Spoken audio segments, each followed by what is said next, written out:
Hey internets! So recently I did a live stream with Honey Badger Arcade and Airplay, and for the most part we had some pretty good discussions, but there was a small problem, which is that there were a few technical errors on the side of Honey Badger which made it so his internet went out, which caused the stream to just kinda cut off right there. And because of the technical issues, the stream ended up being a little bit disconnected. So this video is going to be a restitching of that live stream, featuring mainly just highlights and chapters, with the various fluff and technical issues and other interruptions cut out. But the main topics were overall a focus on Gamergate and libertarian economics. But again, it's mostly just live stream content, so it's pretty chill, something most of you can just enjoy listening to in the background. So anyways, here we go.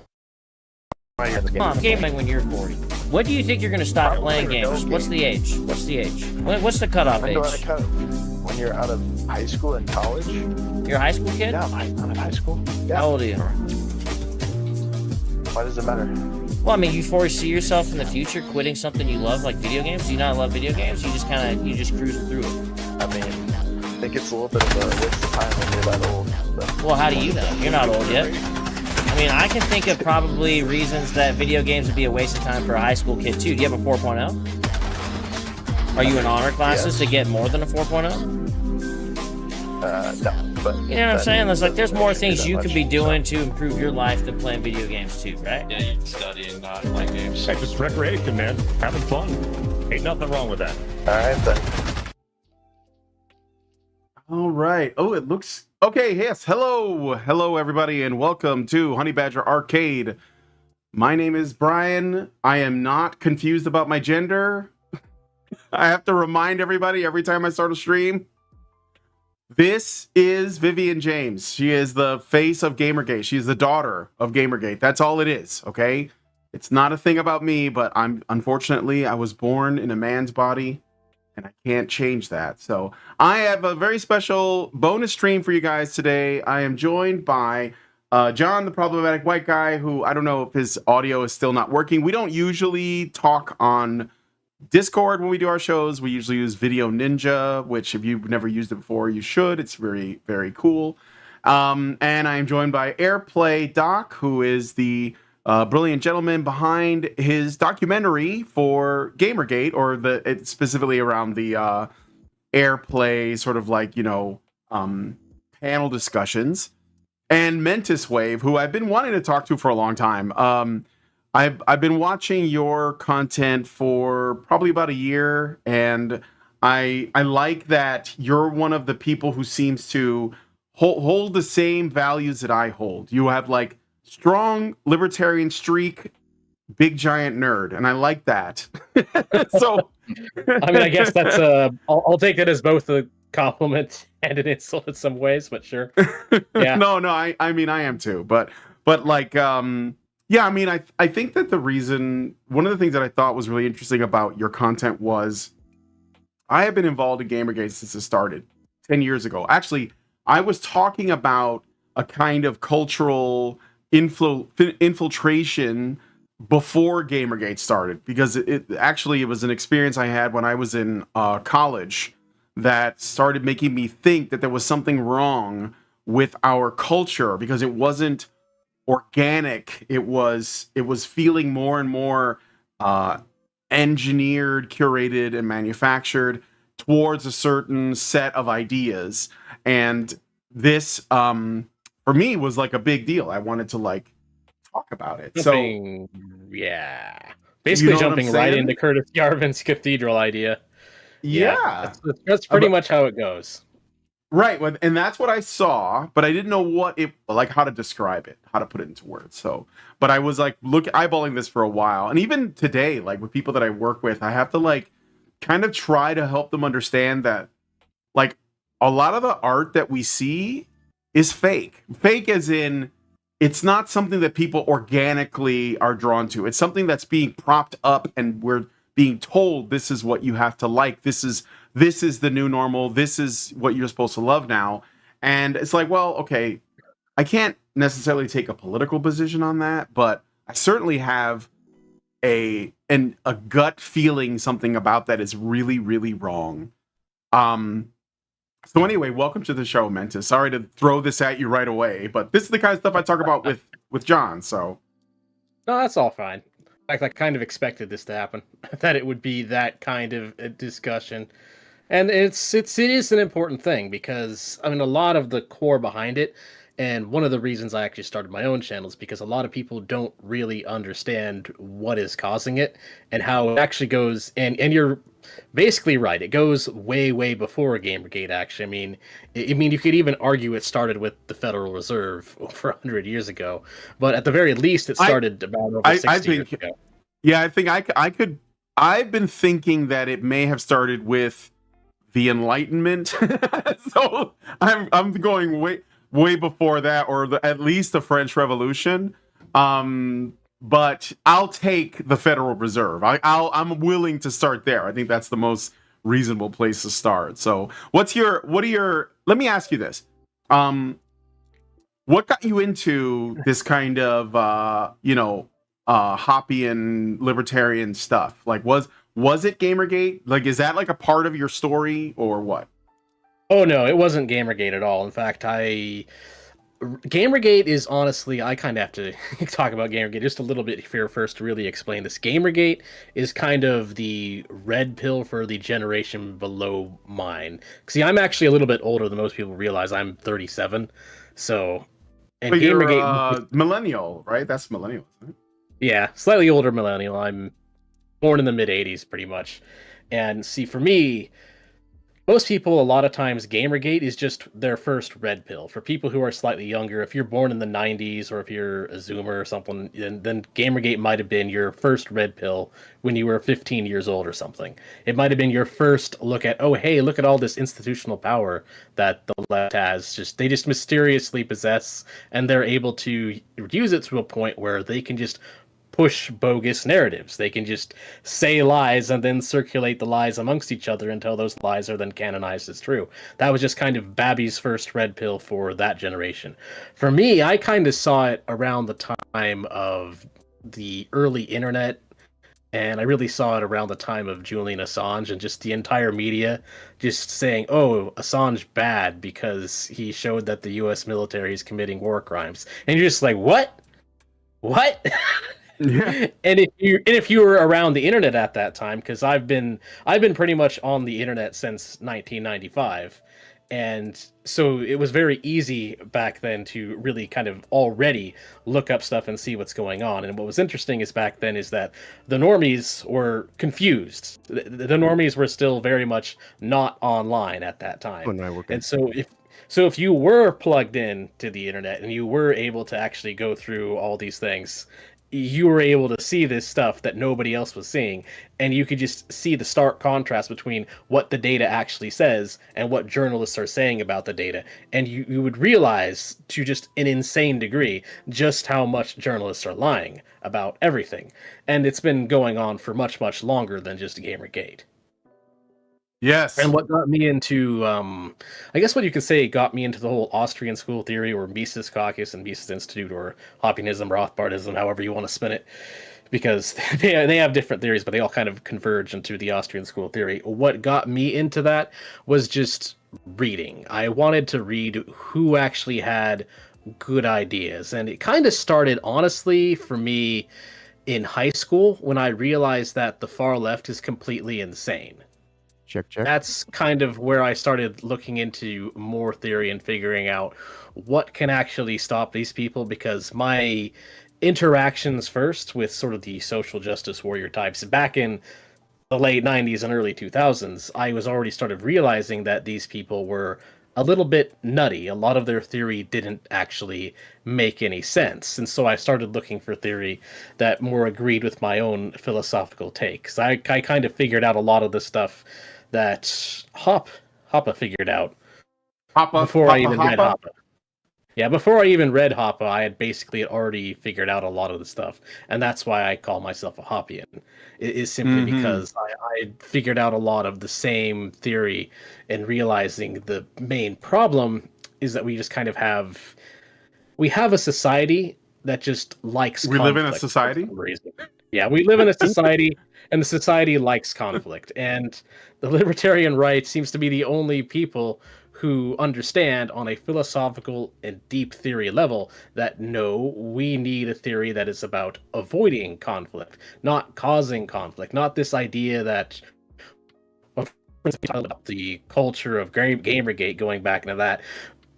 A lot of the SJW mentality is based on this theory that humanity is somehow collectively guilty for not offending anybody. And it's kind of insane. This is what's beyond this, the core of this is this idea that you somehow collectively own other people's opinions. And it just kind of spirals out of control from there. Because that's not really what property rights are. You don't own somebody else's conscious thinking. It just doesn't work. It doesn't actually make sense. You end up with these tons of weird contradictions like, okay, if I own your consciousness, does that mean I get to control your thoughts? Does that mean that you're now justified in violence against someone based on what they're thinking? And you get on these really weird ideas. And plus, of course, the craziest part about it is you have to remember that we don't even have a way to read people's minds. So now you get people just making unfalsifiable thought crime accusations against people and going after people based on that. And it just gets completely crazy from there. Yeah. Hey, Problematic, I heard you testing the mic. Are you there? Can you try again? Can you hear me now? Yeah, we can hear you now. I can hear you. Yeah, welcome. So, go ahead, man. Yeah, you know what the thing about Discord is that kind of sucks is that when people talk over each other, it tries to like dip the audio of the other person. So we should wait until there's silence before we jump in. I mean, just so that it doesn't like make this unlistenable for the people watching. But yeah, just say hello to the people, Problematic White Guy. Hola, ¿cómo está? Hail all, and I'm glad to be here. All right. Uhuru. Should bring that back. Airplay Doc, how are you doing, man? Tell us what do you got going on? Why did you share your screen? What is this? Doing okay. I've been trying to promote my documentary on Gamergate, which if you want to share the screen, I'm currently fundraising because even though the film is done, there's still a lot of legal expenses associated with it and other expenses concerned with distribution and promotion to get this film in front of faces. So I'm currently holding a GoFundMe, which has a set goal, and I have a Patreon, Metalhead Films, where you can see the film and watch the film and watch various interviews that I've done to promote the film and whatnot. I see my video is there. Yeah, it is right here. There it is, right there. All right, so apparently today is a special day for Gamergate for a couple reasons. I did not know that it was actually the anniversary of the Zoe post. I mean, it's just weird providence, like, you know, synchronicity, whatever you want to call it. And I guess there's something going on. I haven't really been following. Does anybody know? There's a few things. I have this video.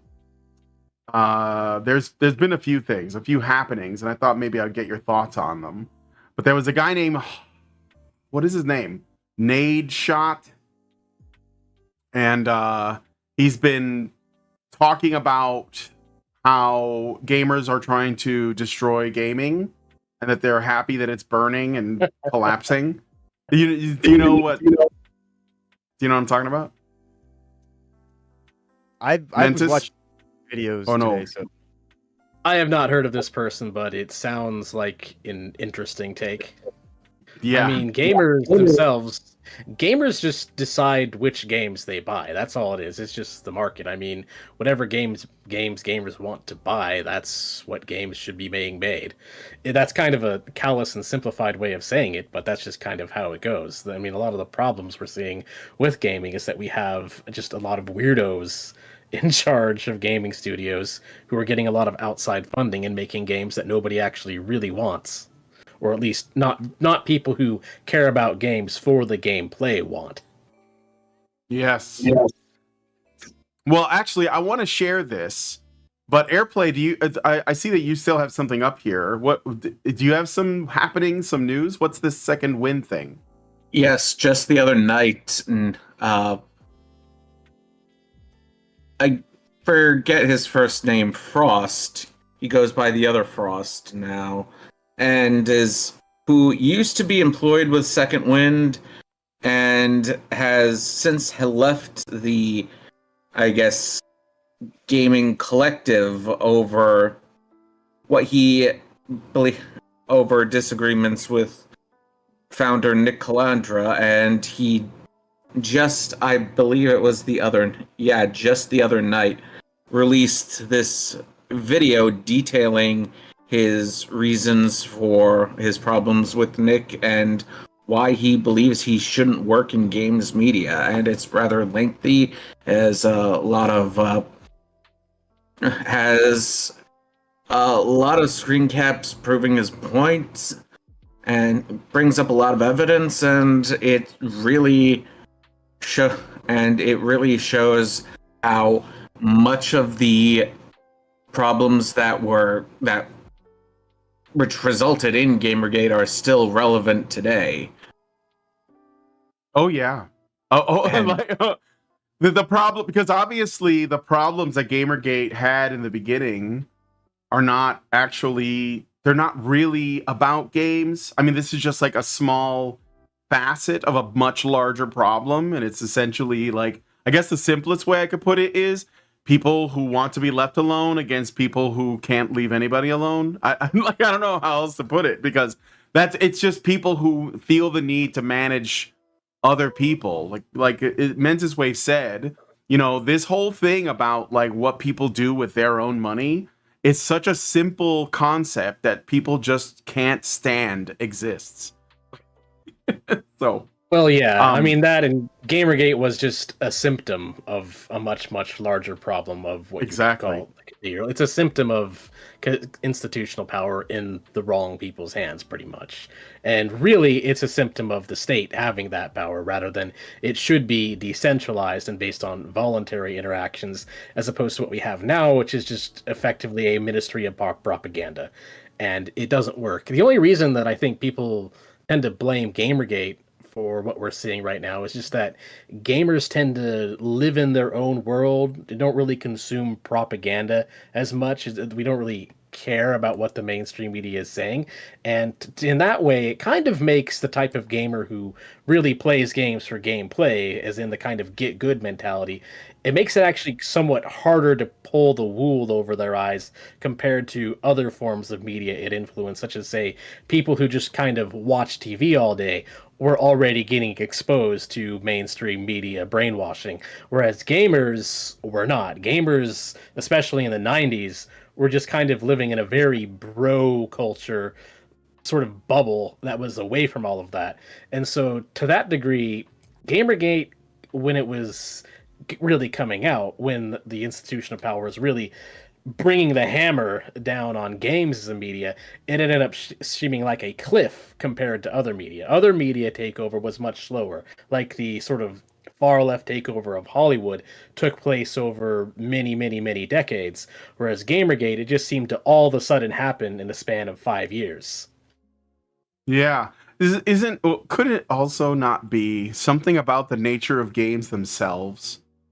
Because there is something different about the media of games versus the media of music or film or television that is especially attractive to people who are more likely to have a bit of a, independent mind where they want to, because gaming is interactive and you get to like forge your own path, Right, rather than being told what you're supposed to be thinking about in these ways. Especially since, again, going back to older games, retro games oftentimes had a very bare bones story, and that was intentional. It was for you to kind of decide what the story was going to be. It kind of had this sort of soft storytelling. But a really good example of this would actually be the arcade games back then, like fighting games. A lot of fighting game characters had this sort of backstory that made it seem like there was a story to the game when there really wasn't. And instead, it was just sort of the player playing a character and deciding what they want that character to be. Yeah, it was kind of like more of a premise just to get you putting quarters in the machine. But like as games got bigger and more complicated and more in depth, then people wanted to add more narrative elements. And I think that is the point where the kind of like, you know, gay race communists got involved and wanted to change everything because now they see a way to inject their own narcissistic insecurities into a game and make you experience that. And that's evidently Discord's going to like, you know, eat it up. But what I was actually going to say is as it applies to the gaming industry specifically, yeah, it was a full out planned attack basically by the WEF and the United Nations through coordinated efforts specifically on video games because they are an interactive medium and they are so captivating to the young. And so the idea is you plant seeds to grow trees, right? And so, you know, they're planting woke seeds wherever they can. Ubisoft. Oh, yeah. By far, Absolutely. Takes so much climate change money. And that's what all this stuff really evolved out of was the ESG move for climate change. And that spun off into the International Game Developers Association. And then that made, which is the largest special interest group in the world. And so they basically use funny math to get a lot of their stuff by because the IGDA, what they'll do is they do these big surveys globally, and then they'll take the information from a global grouping, and then they'll say you need to apply this locally, and so that's where we get all these weird, stupid, crazy numbers about you have to hire 50% of women and all this kind of stuff, and you know the only way to do that for people that don't gravitate to those jobs naturally is to platform them and astroturf them into these overseer roles where they can, you know, censor as they please. So first of all, let me show you guys the video I saw because there's been some Gamergate news, or you could say culture war news, or you could say, I don't know, whatever, right? Whatever the latest thing coming out of the, you know, gay race communist Marxist camp is. So I just want to share this video. Well, share my screen, which is a Twitter thing. So give me a second here.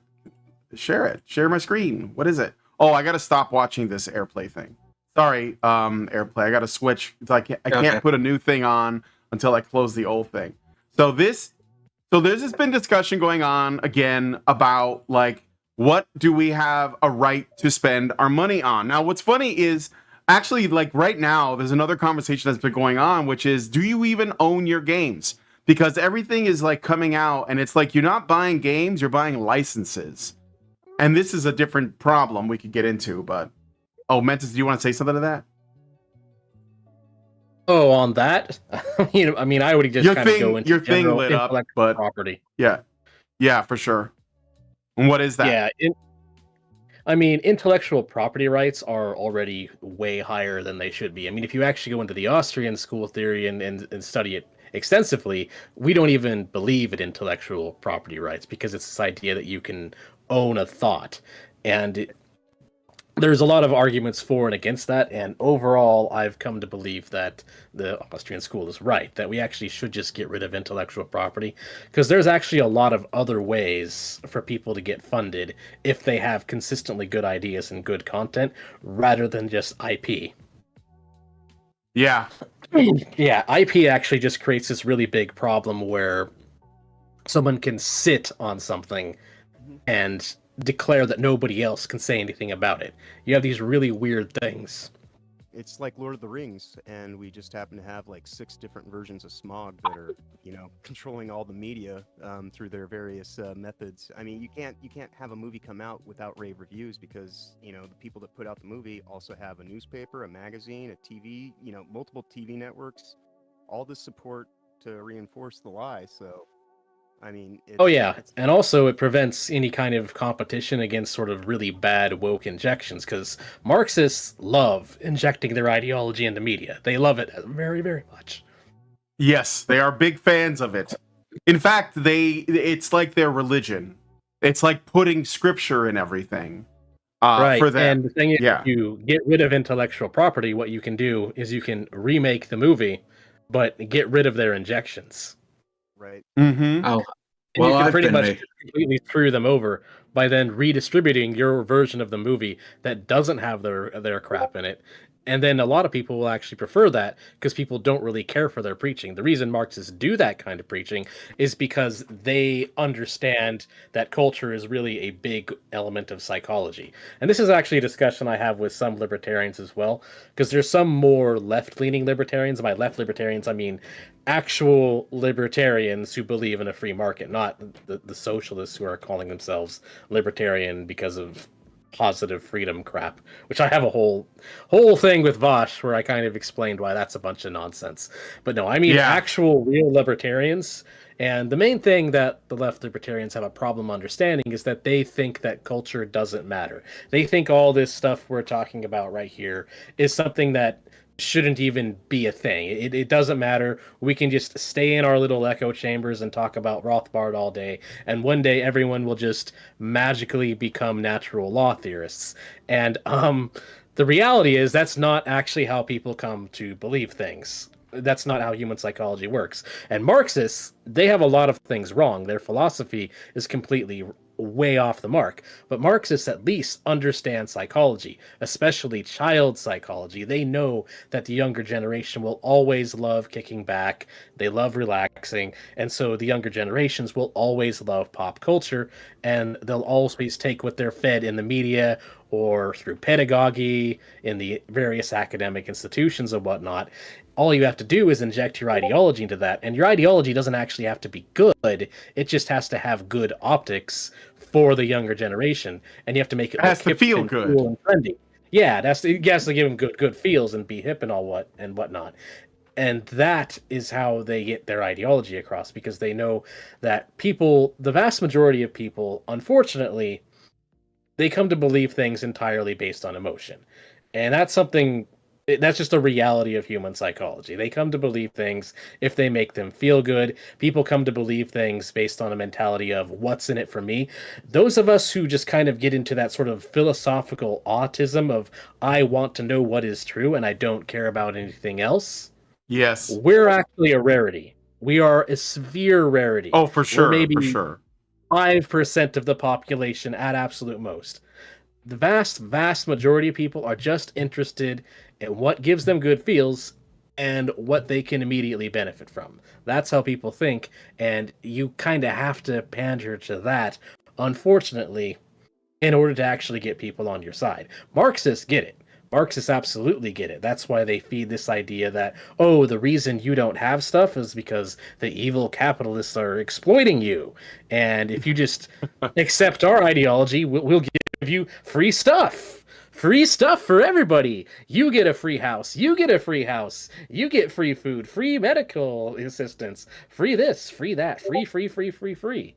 And it's stupid. It completely goes against how economics actually works. Right. But well, I mean, economics it has been works. And we are, so we are good. Yes. Okay. Sorry about all that. So before I was so rudely interrupted, I wanted to talk a little bit about things that are going on in the games industry. So firstly, happy anniversary, Gamergate. Today is was it technically the anniversary of Gamergate? No, that would be the Gamers Are Dead articles, right? This is the Zoe post. This was like the precursor to that.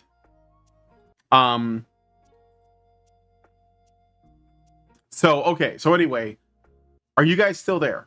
Or am I talking to myself? No, we're here. Okay. I'm still here. Trying to Okay, be, cool. like, good manners today, yeah. Yeah, no, fair enough.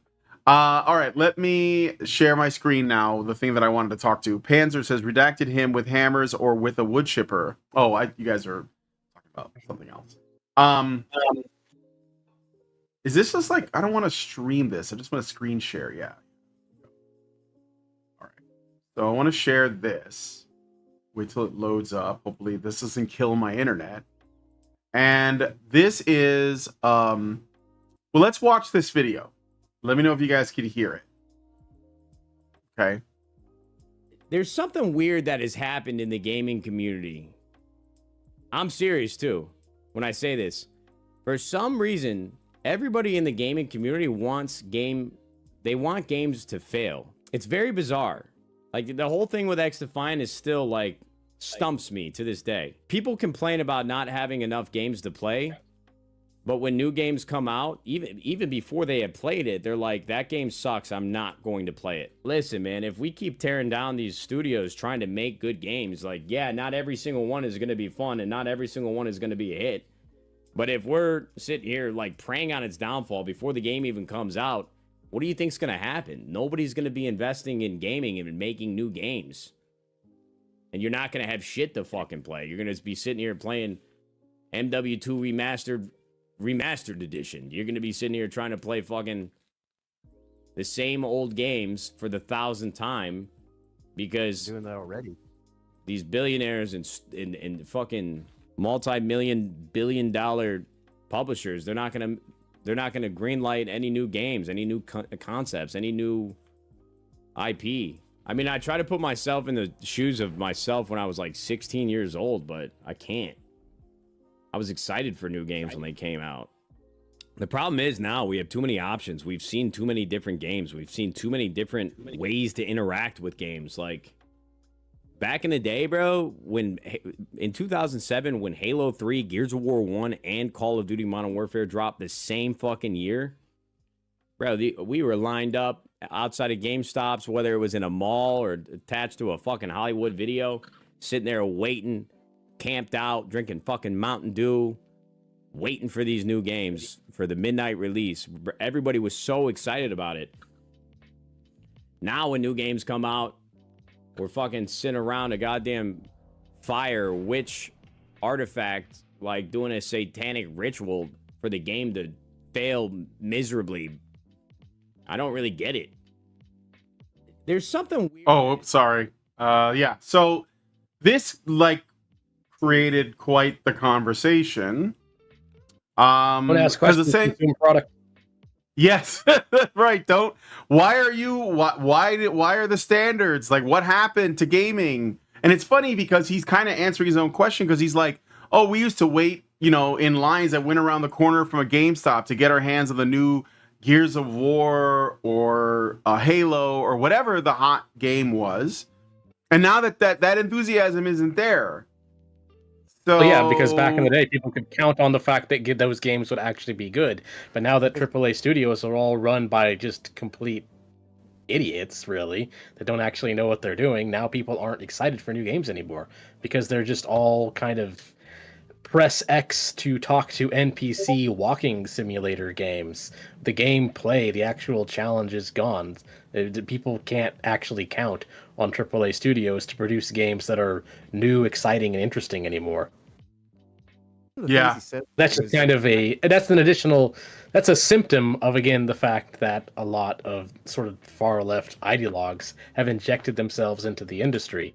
And so you have these studios no longer filled with people who actually know what they're doing. Now you have maybe 30% of the studio knows what they're doing, and then the other 70% are just free riders who are just leftist ideologues or whatever, or diversity hires or whatever, and they don't actually know what they're doing.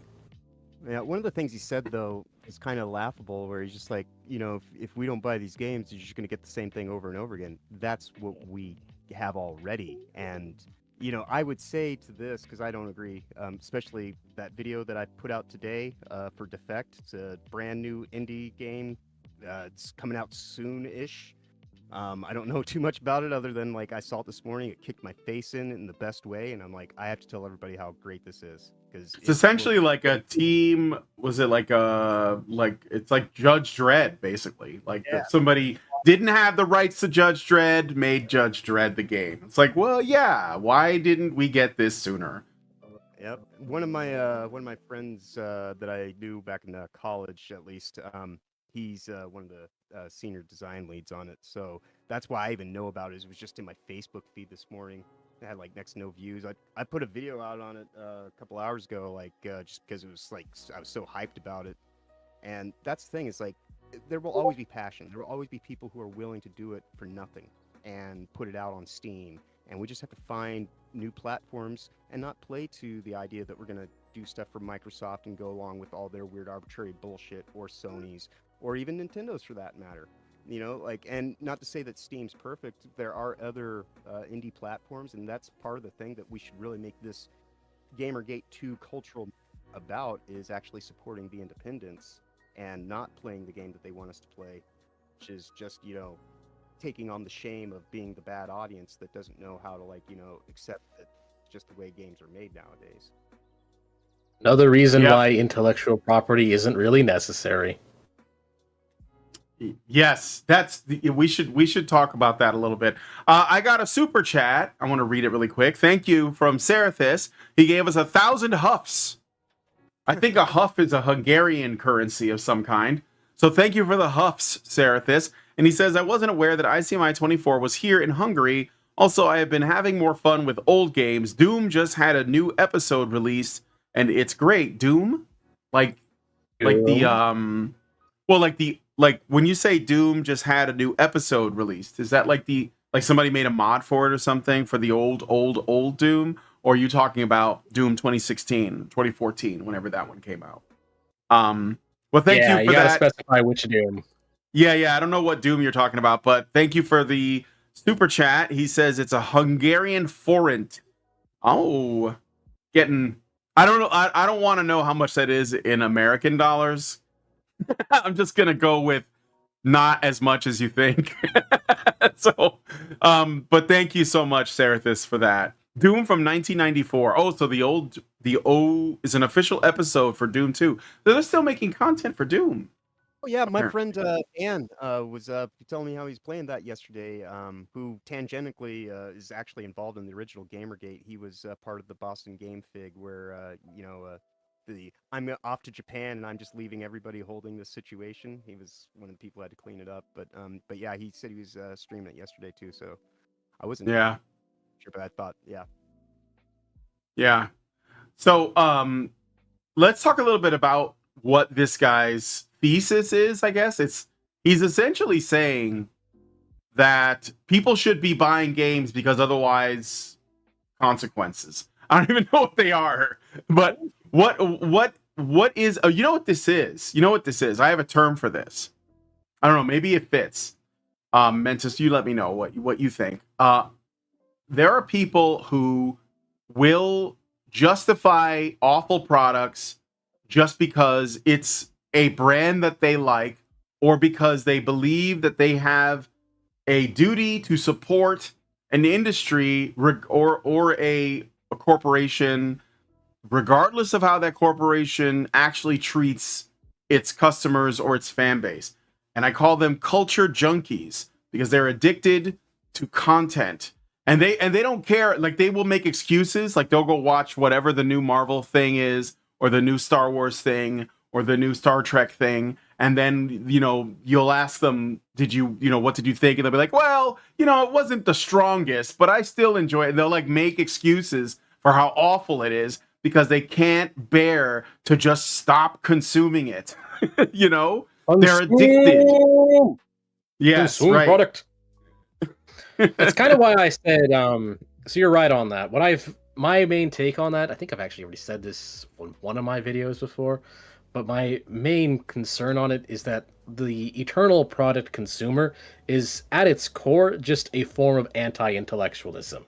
It's a form of you're not allowed to actually question what is in these sacred Marvel movies. You're not allowed to think about the philosophy we're being sold in these games or notice anything wrong with the philosophy. How dare you notice? Stop noticing things. Stop thinking about these things. Stop caring if the stories in these games that are now narratively driven and pressing X to continue instead of actually having gameplay. You're not allowed to question if the stories are actually good or if it's just crappy propaganda. You're not even allowed to notice that it's propaganda. You're not supposed to think about these things. And if you do think about these things, you're a loser.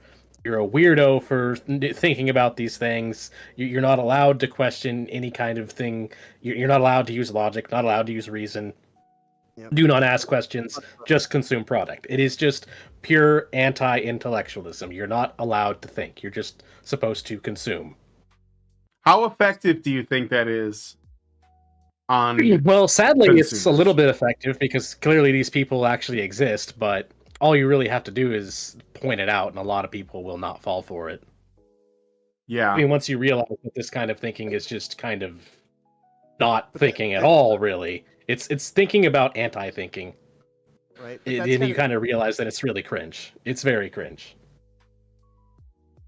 Right. John, go ahead. That's kind of the push though towards like all this arrested development, keeping like turning everybody into iPad kids to where everything's just closed knit systems that you can only have so much access to, and you can only touch the overlay screen of the button and not any of the actual mechanics behind how it works. This is just this is the digital version of burning the great library and just taking us into a digital dark age. Just kind of making sure everybody's good and smooth brained and doesn't question the authority.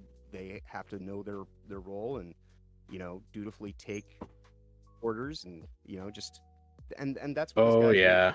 is he's giving support to that whole idea that like that we're somehow in the wrong because we responded to something, and they call it a reaction, but it's a response when someone goes and spends 2 years of time or more planning out a narrative content design, and they do all this kind of stuff. That's that's them showing what their responsibility is. And so when we respond to that in kind, and it's not a reaction, it's quite literally just, this is what you brought me, so I have to actually be honest with you. And if you're going to disregard that and just say, oh, this is all about emotional bullshit, then that was evidently just what this whole setup was so that you could have the trap to sit here and say, oh, the argument's about how now you're unhinged and all this kind of stuff, rather than the actual topics that even brought it into light, the meddlesome corruption that is at play in the development cycle. Oh yeah, and sadly, there's actually some success in that, in turning them into sort of smooth-brained consumers. A really big generational shock for me was when I realized not so much the older Zoomers don't really have this problem, but I noticed that a lot of younger Zoomers actually are less technically savvy than millennials. And that's something that back in the day just wasn't the thing. During the 90s or something, it was just kind of accepted that, oh, the younger generation knows more about tech than the older generation because we're being raised in it. But now that's actually not really a thing anymore. A lot of younger people aren't learning how computers and tech actually works. They're just learning to use a screen. They're just learning to use a tablet and be like a little monkey tapping on their tablet screen, consuming product, and not actually learning how anything works. You show any of these these young kids a command prompt, and they think it's some kind of voodoo magic or something. And it's just, no, this is just how computers work at their core.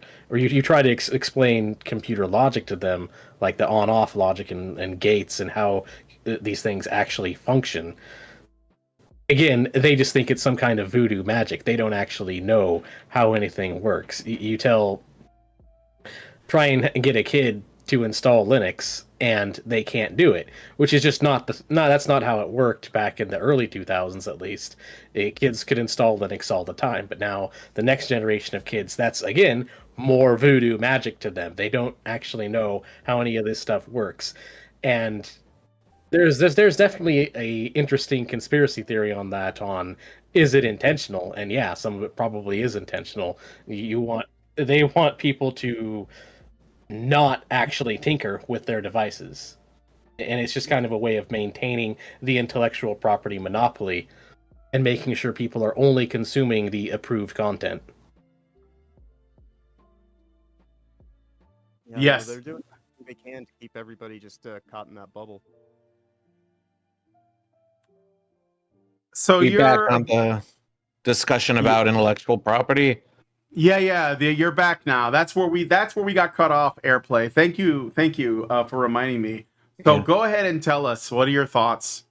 Yeah, I've definitely got opinions on intellectual property, considering that most of the legal expenses for this documentary, most of the expenses, period, for this documentary revolves around legal expenses for like just copyright and clearance is just getting approved for just, and my film relies heavily on third-party material, and so I'm currently So right now I'm currently cataloging every individual piece of third-party material that I used in the film. It probably gonna be in the hundreds, and and I'm gonna have to send that to a lawyer. And even before they even look at, and one lawyer that I consulted with said that it'll cost over $5,000 before, just for them to look at it, and then either $200 to $700 per hour for them to review all of the material.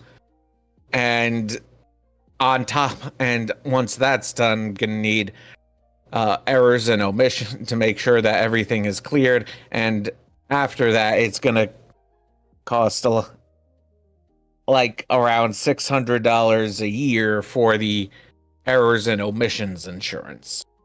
Hmm. Yeah, yeah. Oh yeah, there's entire industries on making sure that you pay for intellectual property and you're paying all of these fees for things that you shouldn't even have to pay because it's not real property rights. It's all just kind of fake nonsense. And the issue is that we just don't really, we're supposed to have, in theory at least, in the way that the neoliberal clown world works, we are supposed to have at least fair use to kind of, sort of have a way to get around intellectual property restrictions. But the reality is fair use only works so much as people are willing to sue for it. Yeah. Right. So as soon as someone takes you to court, it doesn't actually matter if it's fair use or not. What matters is that now you have to pay all of these ridiculous fees simply because you're being sued, and you're just kind of hoping that the judge is not a moron and that he rules in your favor.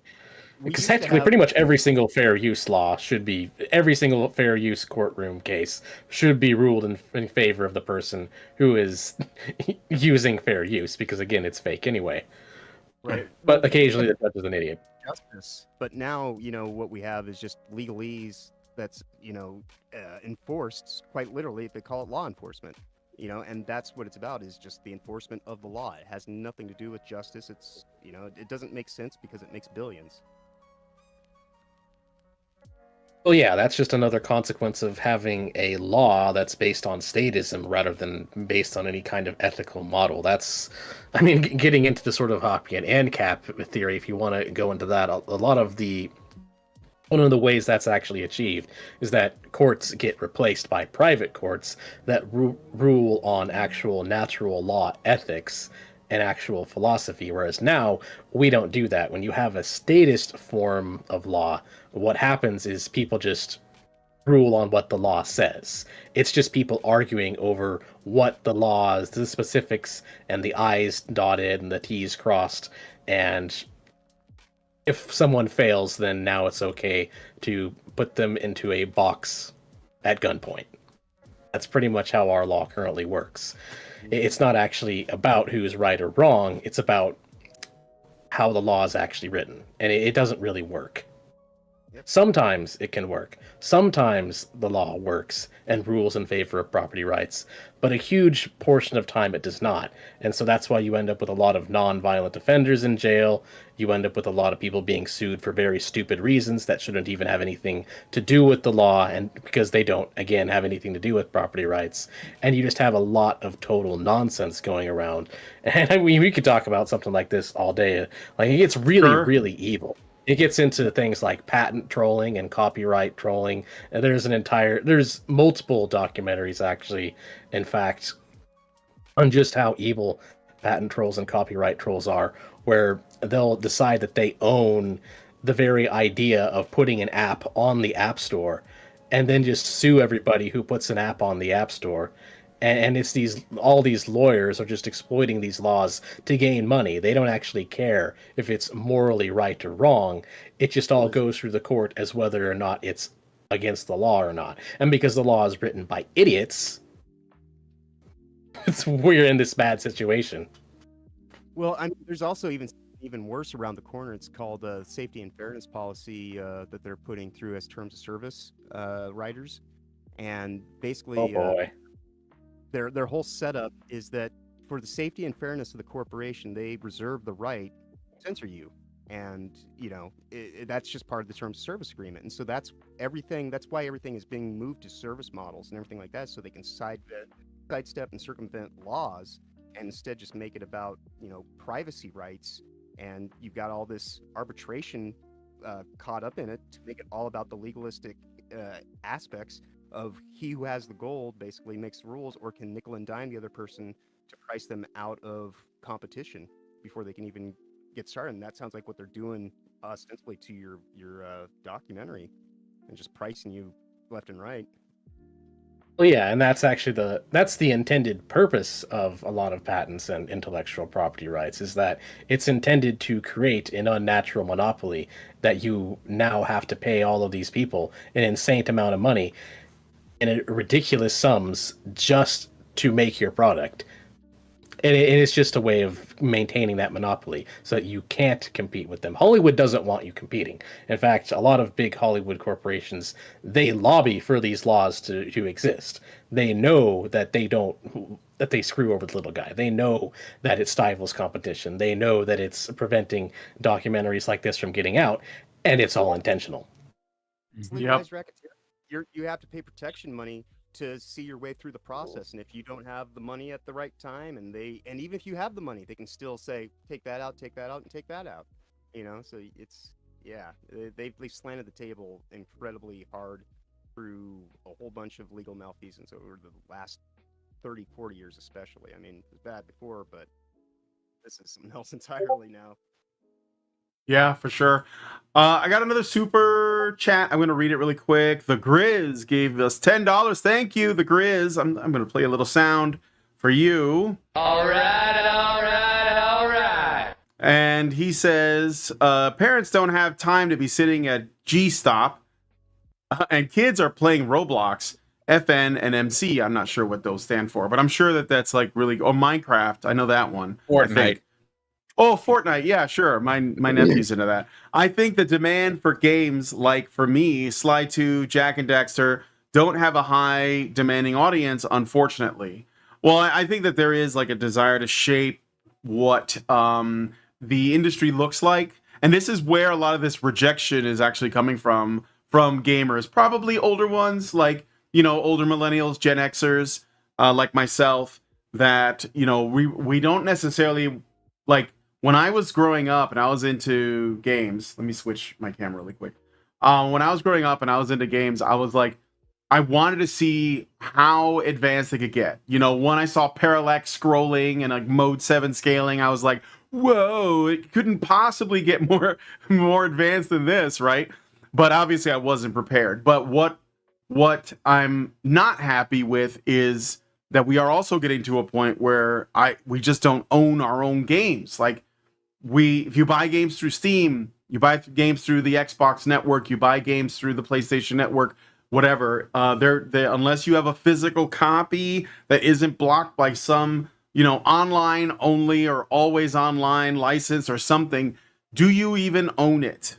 And I don't think we do. There's obviously been a big push to make a lot of our property into something that is leased, rented, or we buy the license for, but we don't actually own the product.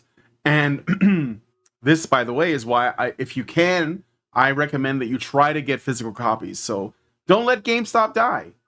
Some games, by the way, you can't get any other way. You have to get the physical copies. There was this Transformers game that I was really into, or that I was interested in, and I never got it. And it was made by Platinum Games, and I don't remember what it's called, but I think it was called Devastation or something. And you can't buy it in any digital store. You have to go to a GameStop or buy it online, not Etsy or something. So, but one more thing I want to say, because some people are asking, will you do Q&A? Yeah, you guys can just send in super chats and ask questions, whatever you want to talk about, whatever. So yeah, go ahead and send. I guess I can get super chats, which is cool. And Rumble rants for those of you guys who are on Rumble. And yeah, just ask whatever you want to say. So I will take the time to read them. All right, John, go ahead. I'm sorry. Oh no, it's all right. Well, I'm just saying the irony is these live service models are actually going to lead to the death of actual game economies. Time and time again, we keep seeing it happen over the last 2-3 years, especially. They've just been laying it on thick ever since COVID Hell World began. It just became live service model after live service model, and I truly believe they're doing that as a way to, they tried to push NFTs, but everybody saw through it, and so now they're just raising the price of games and blocking everything off to where you have to pay extra for the last few levels or this or that, and everything's just you're buying the outline of the game, and if you want to buy the actual context that goes in the chapter and verse, if you will, then that's gonna be a whole other cost of the game, because games are up to $130 now for the full game plus tax. Oh God. But hey, you're not supposed to question that. You're supposed to consume the product. You need to just buy the product. So what if it's $100, $200? Just stop asking questions. Just buy the product. Oh my God, why are people not buying the product anymore? Why are all these studios going bankrupt? Oh, you can't do that. Right? What do you think of, okay, so let's get into boycotts, because you wanted to talk about why boycotts work, and I agree with you, but I want to hear your take on that. Let's talk about boycotts, because everyone is pushing back on people making decisions with their money on what they want to spend it on, and a lot of people are rejecting this, gay race communist stuff that keeps coming out in every space. Paramount Pictures just shut down entirely, didn't they? And I think that Cartoon Network is gone, and Ubisoft is in a lot of trouble. So, what do you think? Oh yeah, boycotts are absolutely effective. They're just physical removal. That's what's really happening, is that these kind of companies are getting physically removed from the market because they've continuously made products that people do not actually want. And that's a great thing, actually. That's wonderful. It's great seeing them all on fire. I'm just kind of like, yeah, see more of that. And what people really need to understand is that things like ESG funding, because I talked about that on my recent sort of Gamergate video about how the Marxists sort of injected themselves into the game industry. People need to realize that ESG does not provide infinite funding to all of these game developers. That's not actually how it works. What it really does is it just provides an incentive for other companies to do business with them. And so they can get some investments through that way, through back channels, but those investments are not infinite money, just because down the line, yeah, companies like BlackRock, they don't actually have as much influence as people think that they do. That's actually one huge misconception that people have, is that they think that BlackRock and Vanguard secretly own everything and are secretly running the government. And that's just not actually how it works. It's a lot more complicated than that. There's hundreds of more corporations involved in the whole lobbying and revolving door game. And ESG just kind of gives an incentive for certain companies to work together. It doesn't actually give people funding. Like, for instance, if you look at a company's finances, you're not going to find ESG money from Daddy Fink, $100 million in their freaking financial ledger. That's not actually how it works. Some people think that that's how it works, but that's not actually how it works at all. It's more just incentive drivers. I did make a video about this, specifically this last GDC. They had a woman, I can't say her name right now, but she's from Ashcroft, like Rockefeller Foundation, and she's directly from the United Nations WF to be there, and she creates the financial funding models for the gaming industry specifically, and she was at GDC talking about it. So, I mean, it's not everything, but it is an aspect, and it's definitely got a pervasive effect on the issue. Yeah, I mean, it mainly just incentivizes them to make content that is for the accepted opinions, but it doesn't change the fact that they still need to make a game that gamers actually want to buy. They still need to make the sales. They still need to turn a profit. And if we just refuse to buy their crappy games, it actually does hit them really hard. Because some people think, oh no, the government can just keep printing infinite money, which then gets funneled into BlackRock, which then gets funneled into ESG funds, and they'll just keep funding all of these game companies for hundreds and hundreds of millions of dollars so that they can just keep making propaganda, regardless of whether or not anybody actually buys it. And that's just not actually how it works. Fortunately, that's not actually how it works. There is a serious limit to these things, and that's not actually how the money flows. Not in totality. But like I said, it is definitely an aspect of what is going on, and it does have like a very effective way of putting the intent into the game, where it otherwise probably wouldn't have been, because quite specifically, a lot of this goes back to climate change and shit, quite honestly, because that's where ESG kind of evolved out. Sustainability, yeah. Right. It's right, like right. By the way, well, is anybody think else that's is your volume a little low for problematic white guy? yeah. Problematic is really low. You maybe get closer to your microphone if you can, or turn your gain up a little bit. I have him maxed out on Discord, but he's still coming in really low. What I was gonna say is, I think that the environmental thing is just like, I don't think it's what they actually care about. There's the saying, the thing is never really the thing. Like, the thing isn't about the thing is always a revolution. I'm not saying that like BlackRock is necessarily a revolutionary, communist force, but they're definitely like a global thing, in my opinion. And when they just they're manage doing, funds. That's all they do. They're just managing funds. They're not really. That's another thing, is that BlackRock isn't actually as rich as people think that they are. For instance, if you look up the CEO of BlackRock, he doesn't actually have that high of a net worth. He doesn't have $1 trillion net worth. He's only worth maybe not nearly as much. They just simply manage the funds in a company's name. They don't actually fully control those funds. They like just a bank, have it for somebody. Kind of, but not really. It's not really. yeah. That's actually worth a whole other discussion on its own, and we kind of get into a huge tangent on how that works. But the main point is that BlackRock is not actually a $1 trillion corporation. It may seem like they are on paper, but not really. It's actually still the companies themselves that BlackRock is holding those funds for that really have those funds. But what it creates, though, is pathways to kind of offset accountability, because you can always go and point at someone else and say, well, it's not me, it's this aspect. And so, like, all of it in totality makes the shit sketty with shit balls and butt sauce that they want everybody to, just scarf right on down. Butt sauce. Yep. And it also makes it hard to tell who's actually in control. And that's another thing that's somewhat intentional of the system, is that it makes it almost impossible to know who's to blame for all of this propaganda. And to some degree, it's very, very decentralized, because there's a lot of true believers out there who really do believe that DEI stuff is what consumers want. Because the thing is, they actually publish a lot of garbage research saying that DEI is good and DEI is profitable. If you actually look this up, there's various researching firms that are just basically yes men for the Cathedral, where they'll just say that, oh yeah, what we're doing is profitable, what we're doing is what consumers want. And it's based on pure nonsense, of course, because they'll intentionally avoid actually controlling for any kind of variable that would show that they're wrong. It's basically p-hacking, another way of doing it, if you're familiar with p-hacking.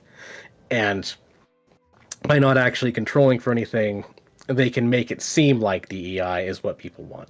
For instance, I recall I saw one specific study, I don't recall exactly what it was called, and what they did was they said that DEI is profitable because the highest earning films on Netflix have a lot of woke crap in it. And of course, they weren't controlling for how much funding went into the creation of those series. Yeah. Which is, of course, completely insane. Absolutely insane to not actually control for the funding that went into the creation of them, and to instead say, oh, this show was successful and this show had some wokeness in it, therefore wokeness is successful. It's just when that show had millions and millions and millions of dollars behind it, and then they're comparing it to some kind of backwoods show that didn't receive any advertising at all. What do you think about let me just check and see if people are asking any questions. NovaFan21 gave us $1 Rumble rant and said, isn't the guy in the vid made famous from playing FPS games? He spent the past decade playing the same game, but worries games will be all the same thing. Oh, he's talking about the guy in the video. I don't know, Nade, whatever. I don't know who he is. I just saw the video was going around, and what the reason why I brought it up.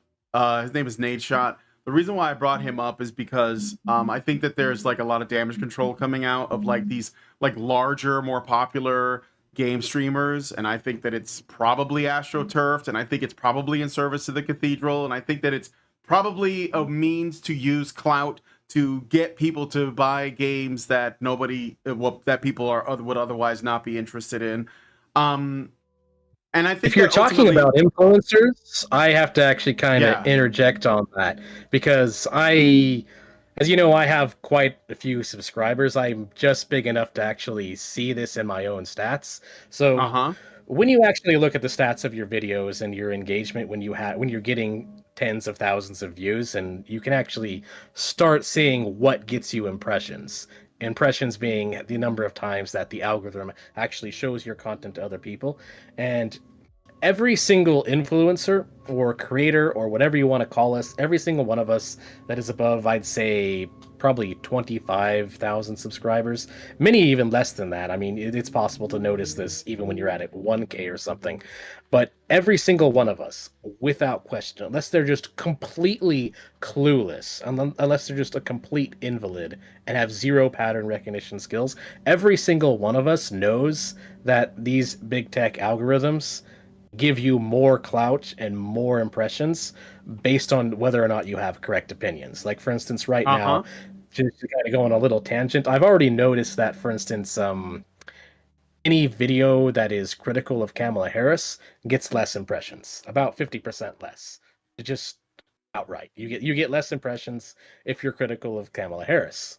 Because I've been actually looking at my stats. How and is I can that see, possible? I thought that Hunter Avalone debunked the the idea that supposed conservatives were getting throttled or otherwise, like I wouldn't say censored, using that brain dead study that those guys did. There was a really stupid study that he based that off of, where if you actually look at the methodology of that study, what they did was they compared mainstream media channels to each other, and they concluded that because Fox News gets more engagement than CNN, then conservatives are not being shadow banned on big tech, which is completely ridiculous, because that study was done after the CEO of YouTube at the time, which was Susan, who unfortunately recently passed away. But Susan, the previous CEO of YouTube, fully admitted that they were using a different algorithm for mainstream media organizations. And so then after she said that, a study comes out comparing the engagement of mainstream media organizations, and then makes the conclusion that it's actually a left being censored on all of the big tech, which is utterly just complete insane nonsense. It is completely wrong on every possible count that you could be wrong on. It was such a stupid study. It wasn't, if I were to call it a fallacy, I would just call it a blatant non sequitur fallacy. It had absolutely nothing to do with what they were claiming to do. It's like they might as well just show you a moose and then divide the moose by a cat plus a cactus, and therefore the left is not being... Yeah. What do you it's think? totally ridiculous. Yeah, no, I know. So I agree. I mean, I've been doing YouTube for 10 years, and we talk about, well, I work with Honey Badger Radio. That's why this is called Honey Badger Arcade, because it's like my little side thing. But I mainly work at Honey Badger Radio. We've been talking about men's issues for 10 years. We've been extremely careful, diplomatic. Sometimes we get a little ragey, and our channel remains tiny. And in fact, there was one of the people on our team. His name is Dr. Random Rickham. He's a guy from England. He's very talented, really funny guy, good with music. He was on the rise. He had something like 60,000 subs. He was really big, and he was still helping us out, just coming on our shows. And he stopped uploading, except for very infrequently, because every time he uploaded, he lost subscribers, which was a strange thing. But we know that this is happening in that direction, where people who don't have the correct opinions don't get exposure, unless, well, there is a bit of an unless, but I'll come back to that. But I wonder, and I think this is also true, is it also true, in your opinion, that people who have the right opinions get more of a boost, or is it just sort of like they're left alone and they sort of organically become big? Are you aware of Adam something? Ever heard of Adam something before? I don't. I know the name, I think, but I don't know who that is. But I can't He say. made really low tier content with very little effort into it. Just for instance, him talking into a mic with just a single background of a city, and he just spewed a bunch of correct opinions, and then suddenly got blasted up to the sky with the algorithm. Oh. It was a really weird case where he just got on his mic and made really low effort content, and then all of a sudden he has hundreds of thousands of subscribers from just doing that. Well, I mean, Yeah, so- the approval process these days, it's got to go through a bot listener for, copyright content. And I would imagine that they're just looking also for flag words and things like that and writing that. Oh yeah, they do. I mean, they blatantly do. They actually do check your content for wrongthink. Yeah.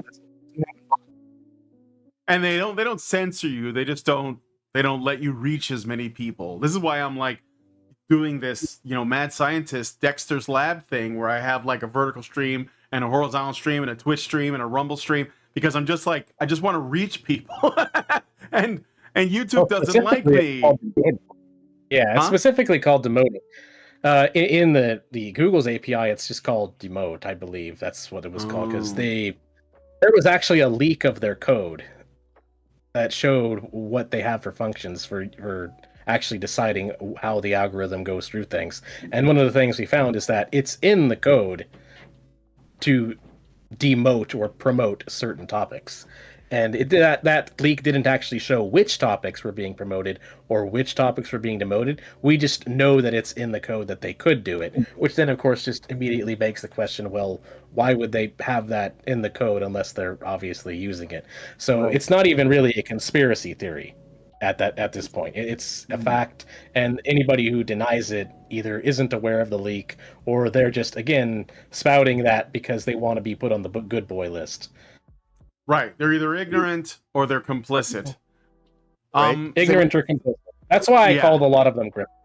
I use the term grifters for a lot of them because, or the specific term I use on some of my videos is I call them prestige-seeking cathedral-like grifters, which means that they're just saying the opinions that are considered acceptable within the cathedral because they're seeking prestige within the cathedral. They want to get boosted and they want clout. And they don't actually care if what they're saying is true or not. And so, in order to prestige seek, they just spew the same crap that everybody else is saying. And that's why I call them grifters. They're just trying to earn money by saying correct opinions, even if they know it's not true. They're effectively just scammers. Well, the prestige is really the appropriate word for it, too, because for one thing, it is the glory seeking of the approval. But also, when you think about prestige in terms of, Brian's heard me talk about this before plenty of times, dark magic and like what the prestige actually is the enchantment and just the beguilement and, the whole thing like about the three phases of the magic trick. Yeah. From the movie. Yeah. I did a video about ESG stuff that actually uses the 3 steps, showing exactly, at least from my weird perspective, but yeah, like a lot of specifically, it's in the double speak and it's in the words because we are being enchanted. This is, a form of dark magic that's taking hold and just playing out in mundane terms, because that's what seduction ultimately is mundane, boring stuff you don't pay attention to. Distractions are women in red dresses. Yeah. Could you re-plug in your mic, Saf says. Who are you talking about, Saf? Let us know. I think that John sounds fine now. So, I want. Go ahead. What was that? Oh, I said earlier I was away from my mic a little bit. I was like about 8 inches away. So now I'm chewing on it. Oh, okay. Yeah, get in there. Get right up on it. Okay, so I wanted to ask, because I see a lot of other people discussing what's been going on in the culture war, and I think that sometimes the language is not quite right. And I wonder if you have noticed this as well, Mentis, or Airplay, if you're like consuming, like if you're watching YouTubers, because I like to for me, the whole thing is like, I just want this to be a conversation. And so if I'm not in the conversation, I'm looking at the conversation to see if I think that it's a productive conversation or not. And one of the things that I hear a lot from people is that like everything that's happening right now is just corporate greed.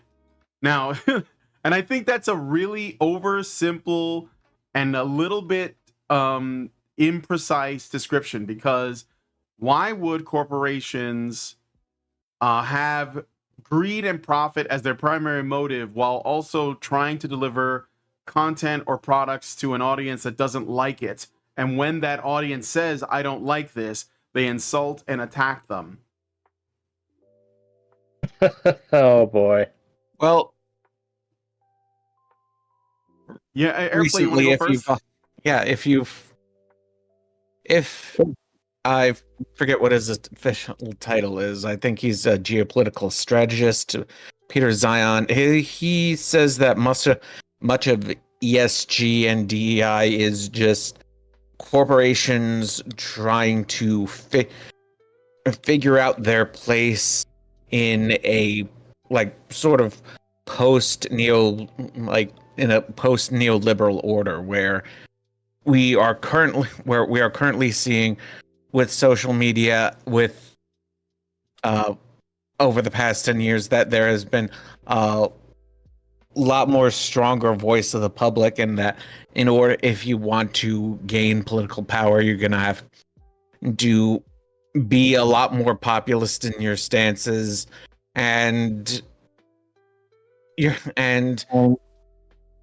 so there's a lot more scrutiny on what corporations do, and so ESG and DEI are ways for large corporations to just take the focus off of them, to pretend like they are good citizens, to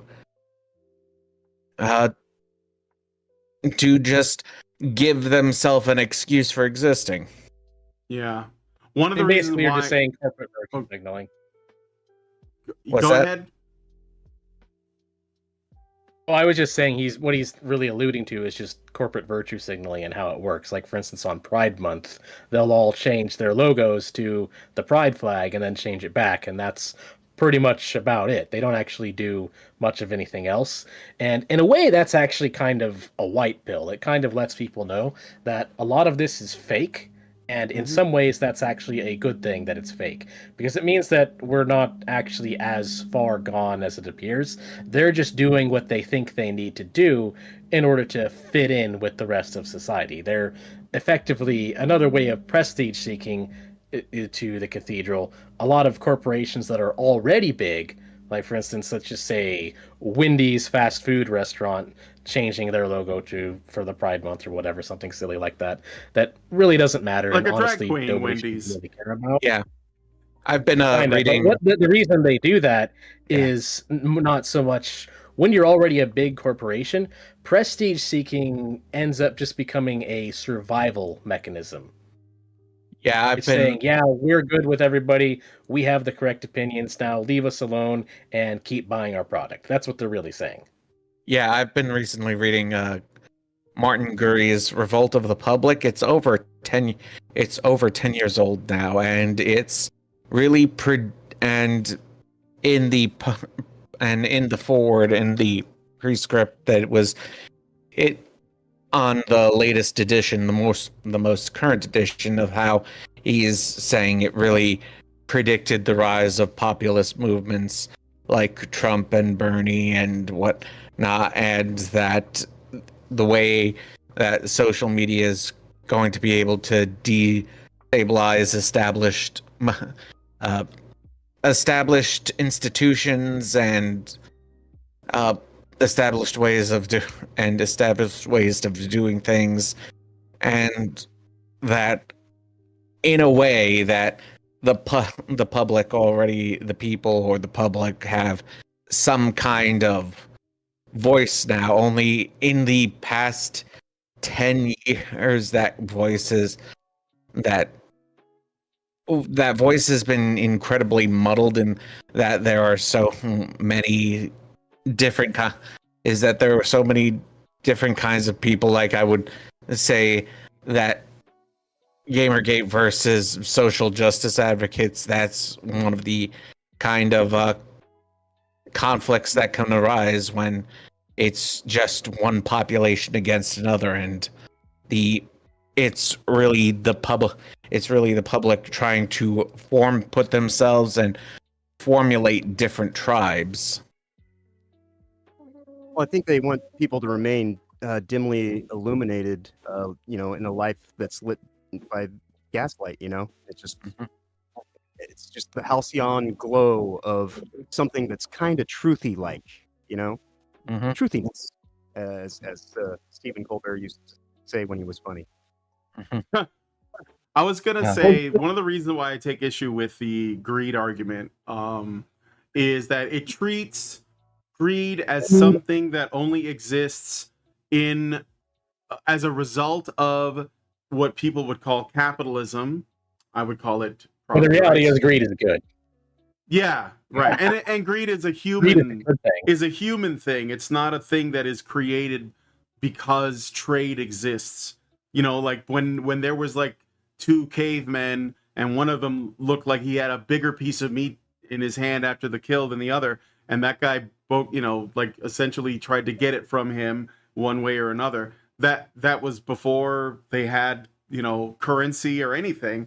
Greed has always existed, and I just think that it's when people bring it up, they're framing a lot of times, and I think this is a product of the public education system, that the idea that people own things is bad because other people want them.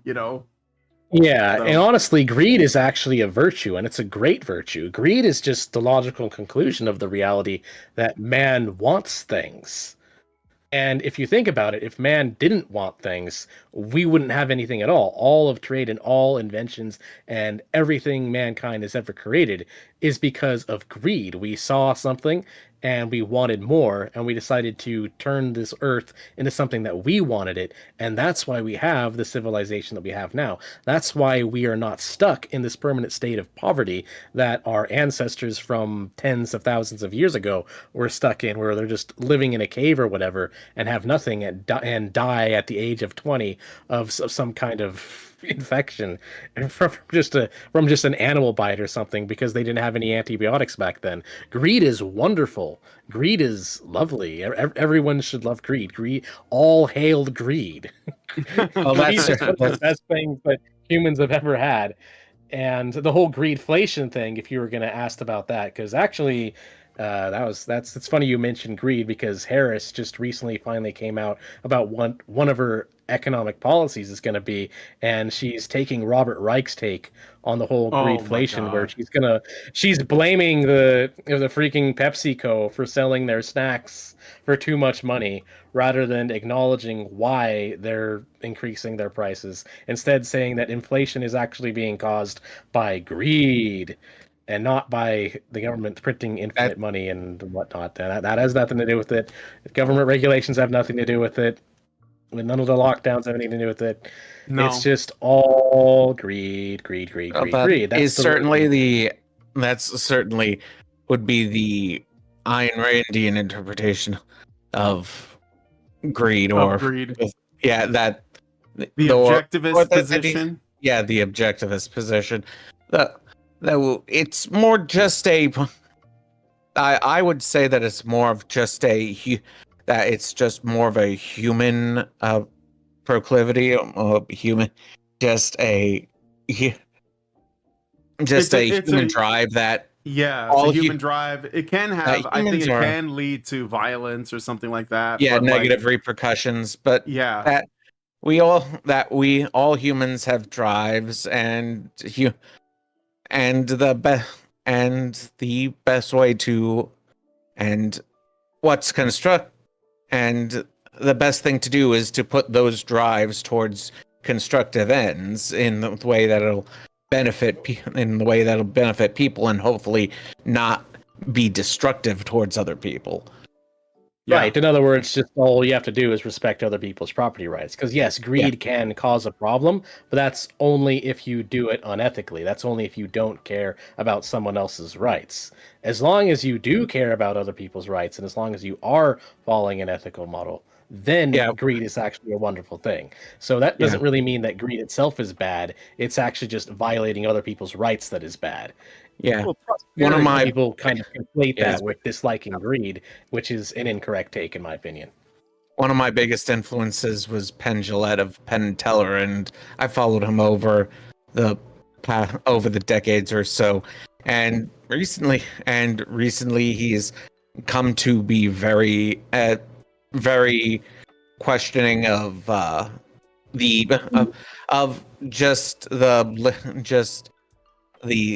Libertarian Party and the Libertarian Well, the Libertarian Party is kind of a joke, but if you mean libertarianism as a set of principles, and the way he puts it, if he put it on he was on Bill Maher's podcast recently, not the TV show, the podcast, where he talks about where people want Club Random, right?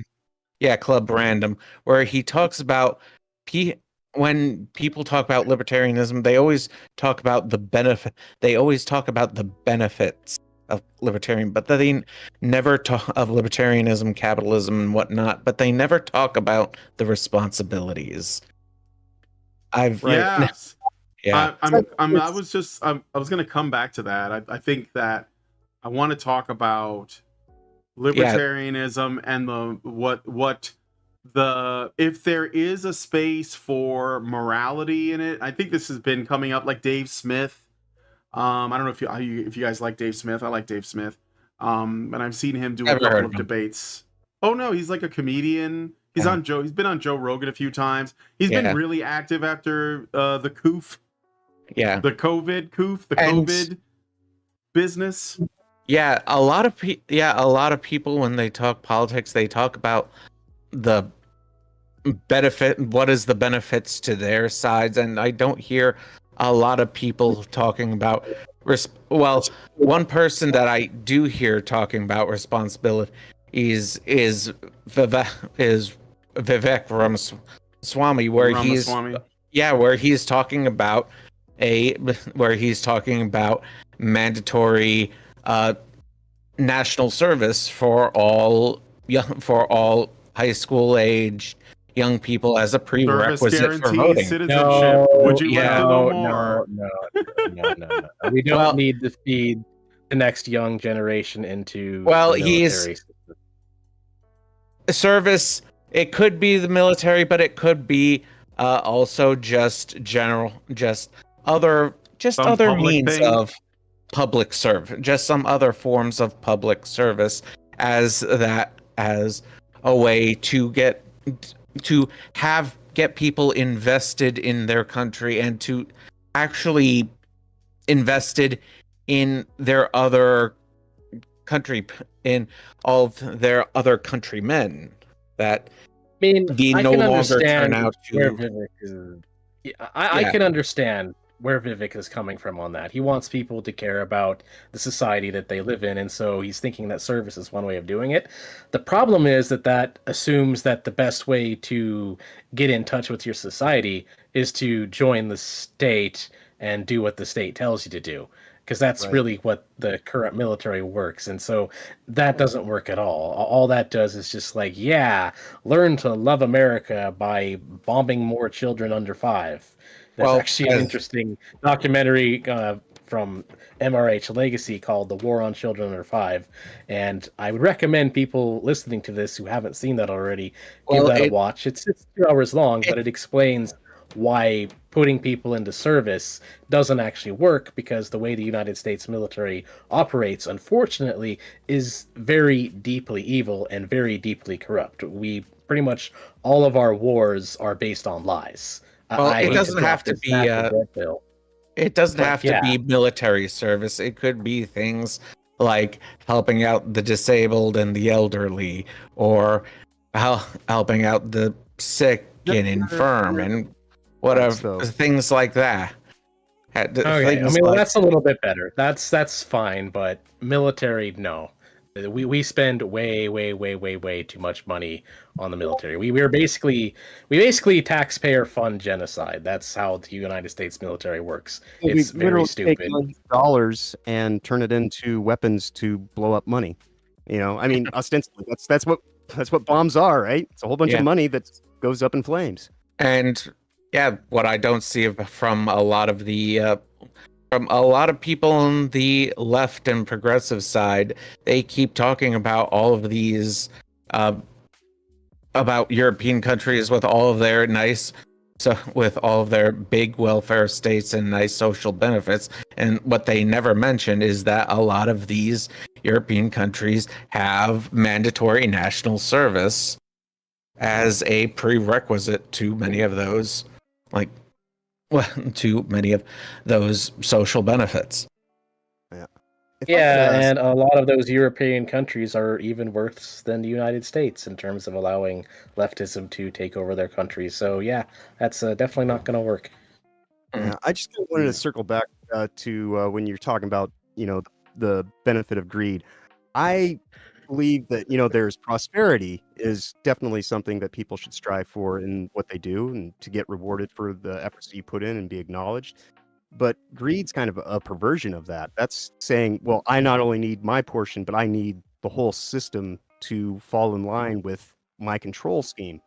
And that's, and maybe it's just our definitions of the words might not be parody. Yeah, But it's probably just the way we're defining greed. You're probably thinking of greed in the form of greed where you just kind of ignore all other ethics. Then Yeah, yes, right. And greed that's can what be a I'm saying. problem. I think what you're saying is more towards the end of prosperity, more so than greed, because prosperity does have a balance in it where you actually have to kind of think about the larger implications of just sustaining yourself. Because, and that's the whole reason why I fully believe that corporatism fails is because, they're constantly doing everything for all this profit guided seeking. And that puts their intention in a certain place. So they immediately start shortchanging the nutritional quality of the food supply and things like that. And everything just becomes more derivative and just superficially done at the most basic level. And that's what they try to pass things off to people in these tacky, ham-fisted kind of, prestige plays, as you're talking about, to get people to buy into the situation, just go along with it. And so that's kind of, like I say, I think it might just be our definition on terms, but I'm definitely for prosperity of the individual. But I do feel that, the greed, because greed is more than just money. I mean, when you look at the extreme ends of the cultural divide, that's about greed. That's about the greed of my ideology and how you're not actually allowed to have a differing viewpoint or perspective, or based on something as individual as your perspective.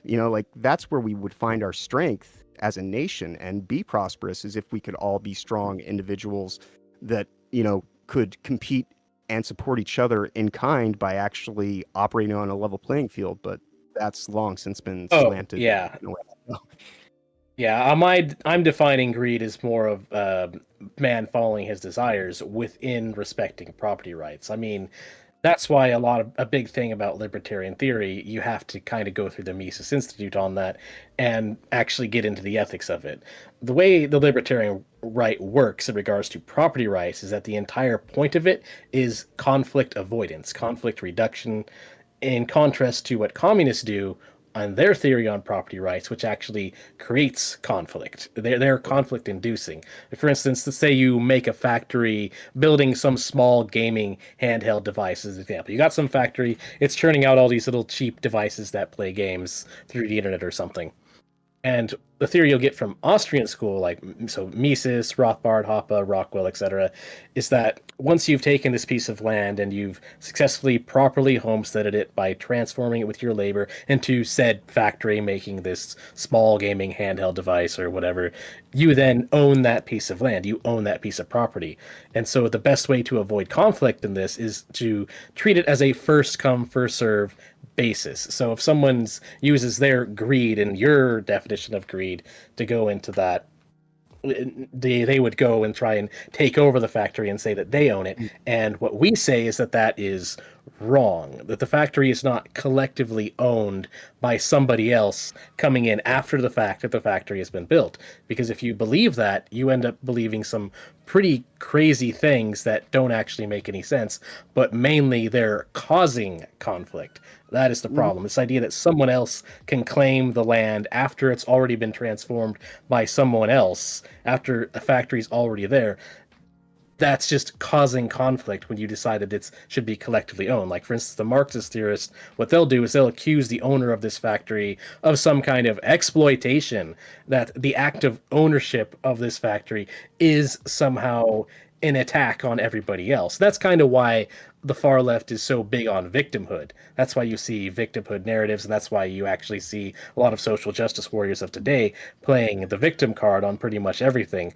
It all kind of comes down to this core of saying that everyone's collectively guilty if they use the land in some other way, and if you're using this land to have this factory, you're somehow stealing it from everybody else, which makes no sense. And by making that accusation that it's theft, you're just creating a conflict. You're now having multiple people disagree on who owns this piece of land, when you could just do it, again, on whoever transforms it with their labor at first. And this is the problem, because people have to live and have to develop something in order to live.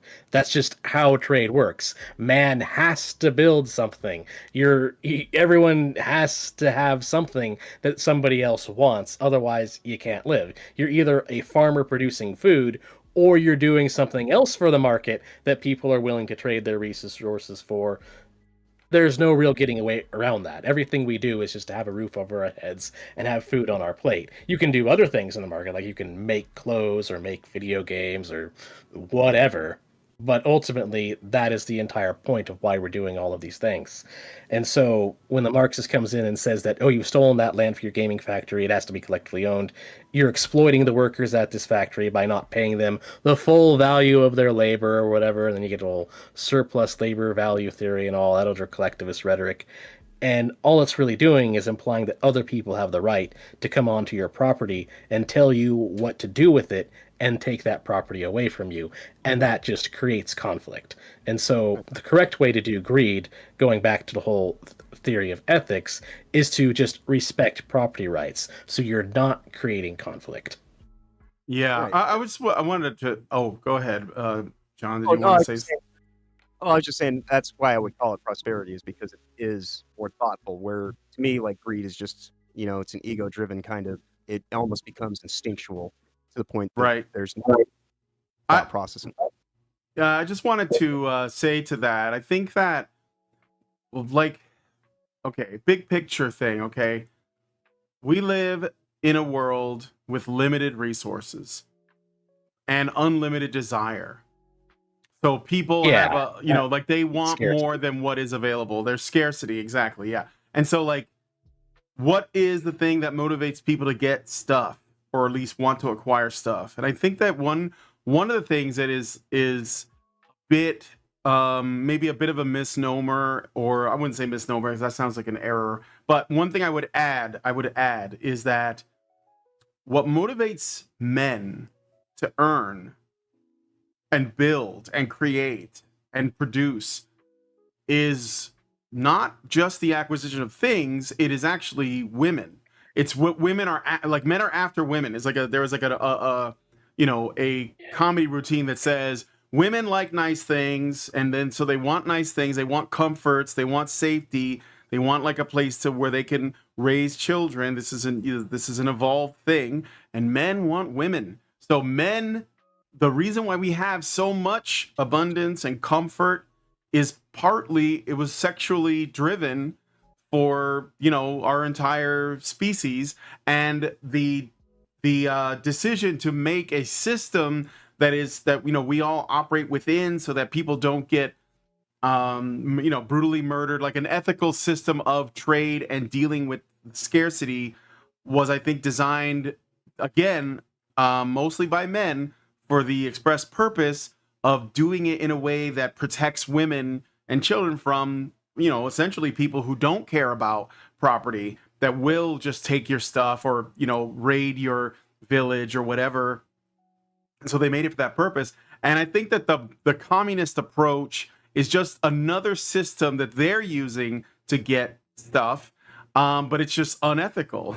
So, and that goes with for the state as well. But this is like, I think, why we're living in a time now where women are more and more voting for more and more statism because they're seeing it as a workaround that, Big you know, Daddy. rather not than just getting women, it from but men just that are being leftists in productive. general. Yeah, leftists in general, but like a lot of, I think that leftism is a kind of feminine approach to politics. Like I had a discussion with a libertarian candidate for prime minister.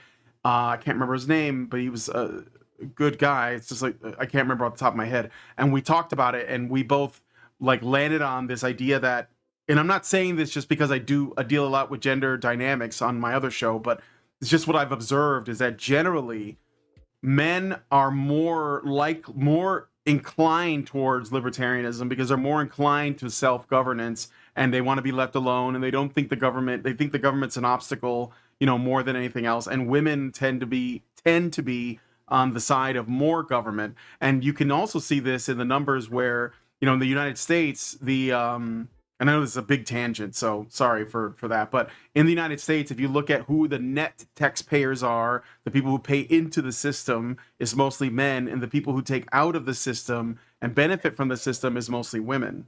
And it's, again, this isn't a slight on women. This is just like, it's a completely rational thing for women to say, you know, like there are people who should be taken care of. And there are plenty of leftist men that would get on board with that, but they're not as likely to benefit from it. They're more likely to promote it. Maybe their way of benefiting from it is to promote it and be a good, you know, leftist dude, because maybe it'll get you favor with a woman, because it's just like what men are doing is they're just trying to find women, and they're using whatever tools are at their disposal. Well, sorry for that digression. It's just what I was just thinking about. I don't know. I mean, at the core of it is actually just the reality that equality is a fake virtue. Equality is actually not really a thing. A lot of the whole woke mentality that all unequal outcomes are the result of discrimination, and thus people with those unequal outcomes are entitled to some kind of collective justice, that just means more conflict. That's the problem with equality. Equality can't actually happen. And so when you go for equality, you just create infinite conflict, pretty much. And this can create a problem because women tend to, because it's not all women, but I know not all women are like that. Women do, in general, though, tend to be more psychologically driven towards liking equality, because in small-scale social interactions, equality and fairness make sense. And women are very good at those small-scale social interactions, and that's what women are somewhat wired to be within. They're wired to be nurturing and caring within their immediate community. However, you ask them to understand the society at large, as in the entire planet of billions of people, and it's very easy for Marxists to come in and kind of bamboozle women with the propaganda that we can expand this in a global scale for equality, and that is just not a thing. Equality is a massive, massive lie. It doesn't work at all. Well, and leftists just delude themselves. Yeah, I would argue that equality of opportunity is also a lie. Yeah, I think, you know, it is. The idea that equality is the ultimate outcome and the goal, like that, like equality is the method of travel, and the outcomes are on the individual. That's the equality of it. The equality is everybody gets their chance. And so, like, when they go and try to make it a bent situation to get everybody onto this, oh, well, we can't do equality, so let's do equity. But equity is vengeance in, like, the most plainest of terms. You know, like, and it's collective vengeance. It's collective guilt. And that's one thing you can actually press a leftist on if you ever get in a debate with them, is point out that if they believe in equity, they have to believe in collective guilt. There's no way around that at all. You have to believe that. And leftists, they kind of like to delude themselves into thinking that they're the ethical ones because they're aiming for equality. Their idea of conflict ending is equality. They think conflict will end once we've achieved equality. The problem is you can't actually achieve that. You can never have true equality because you aren't other people. Logically, there will always be something about you that is not the same thing as somebody else. So there's always going to be a little dingling of conflict in there. There's always going to be a straw to grasp to create conflict, as long as you believe that that conflict is okay, so long as it's to resolve equality, and that's the problem with leftist ethics at its core. Yes. It's irrational mathematically and just, like socially. It just in terms of way people approach it. And it quite literally is like, a number that can't resolve itself. No matter how much they try to divide it and do the math, it's always going to come off with like little data points that don't, and so like that's when they have to, we're going to like average it. And that's where you start seeing like, the playing of the numbers. And then you're just kind of off on your own little, blazing a trail to wherever you think you're going. Is where you think you're going, but that's probably not the destination you're going to wind up in. And I think that's, kind of a short kind of statement on our current state and reality. The pendulum shakes angrily at the bottom. Yeah. I wanted to mention something related to this. So one of the things that this is related to the ESG, DEI, BlackRock, forced behaviors, etc., or even the World Economic Forum as well, I think, is this concept. And I've made a video about this on my channel, but I thought I would bring it up and see what you guys think of stakeholders versus shareholders. They call it stakeholder capitalism. I frankly don't even like the word capitalism because I think it was made by communists, but stakeholder capitalism versus shareholder capitalism.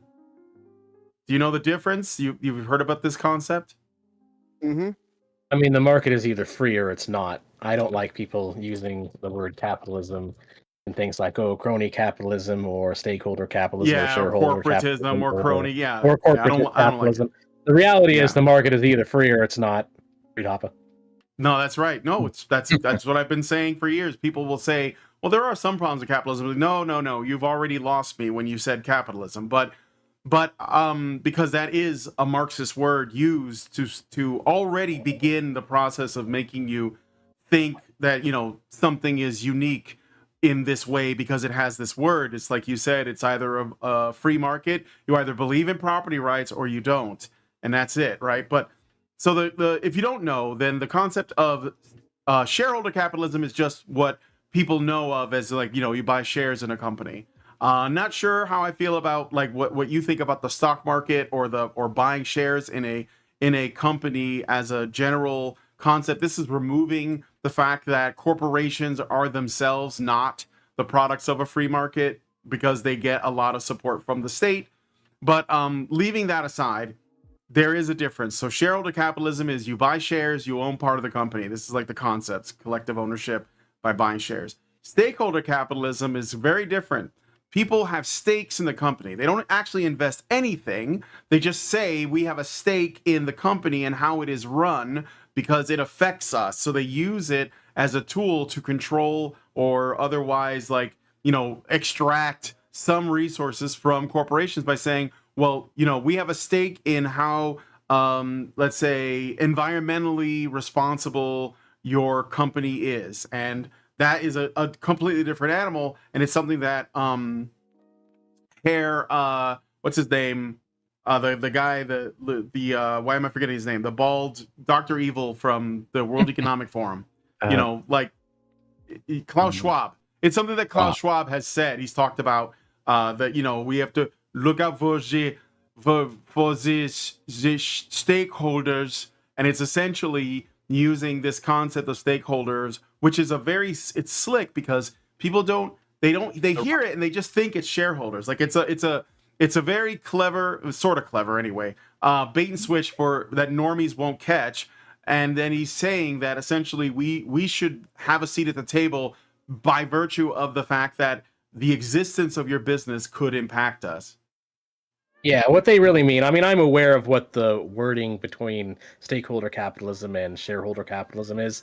What I'm basically just trying to say is that it's fake. Stakeholder capitalism, all they're really saying is it's a fancy word to just say that capitalism should be beholden to everybody, that we should have fairness and equality, and that the corporations have to care about everybody else. And the thing is, that's true to a degree, but it's only true to the degree of non-aggression, and again, getting into libertarian ethics, whereas they're trying to say that anybody affected by capitalism thus has a stake in capitalism, and therefore all corporations have to care about all people, which is ridiculous, honestly. It's just another way of pushing communism onto people by renaming it. It's just ESG being It's renamed the into latest stakeholder rebrand. capitalism.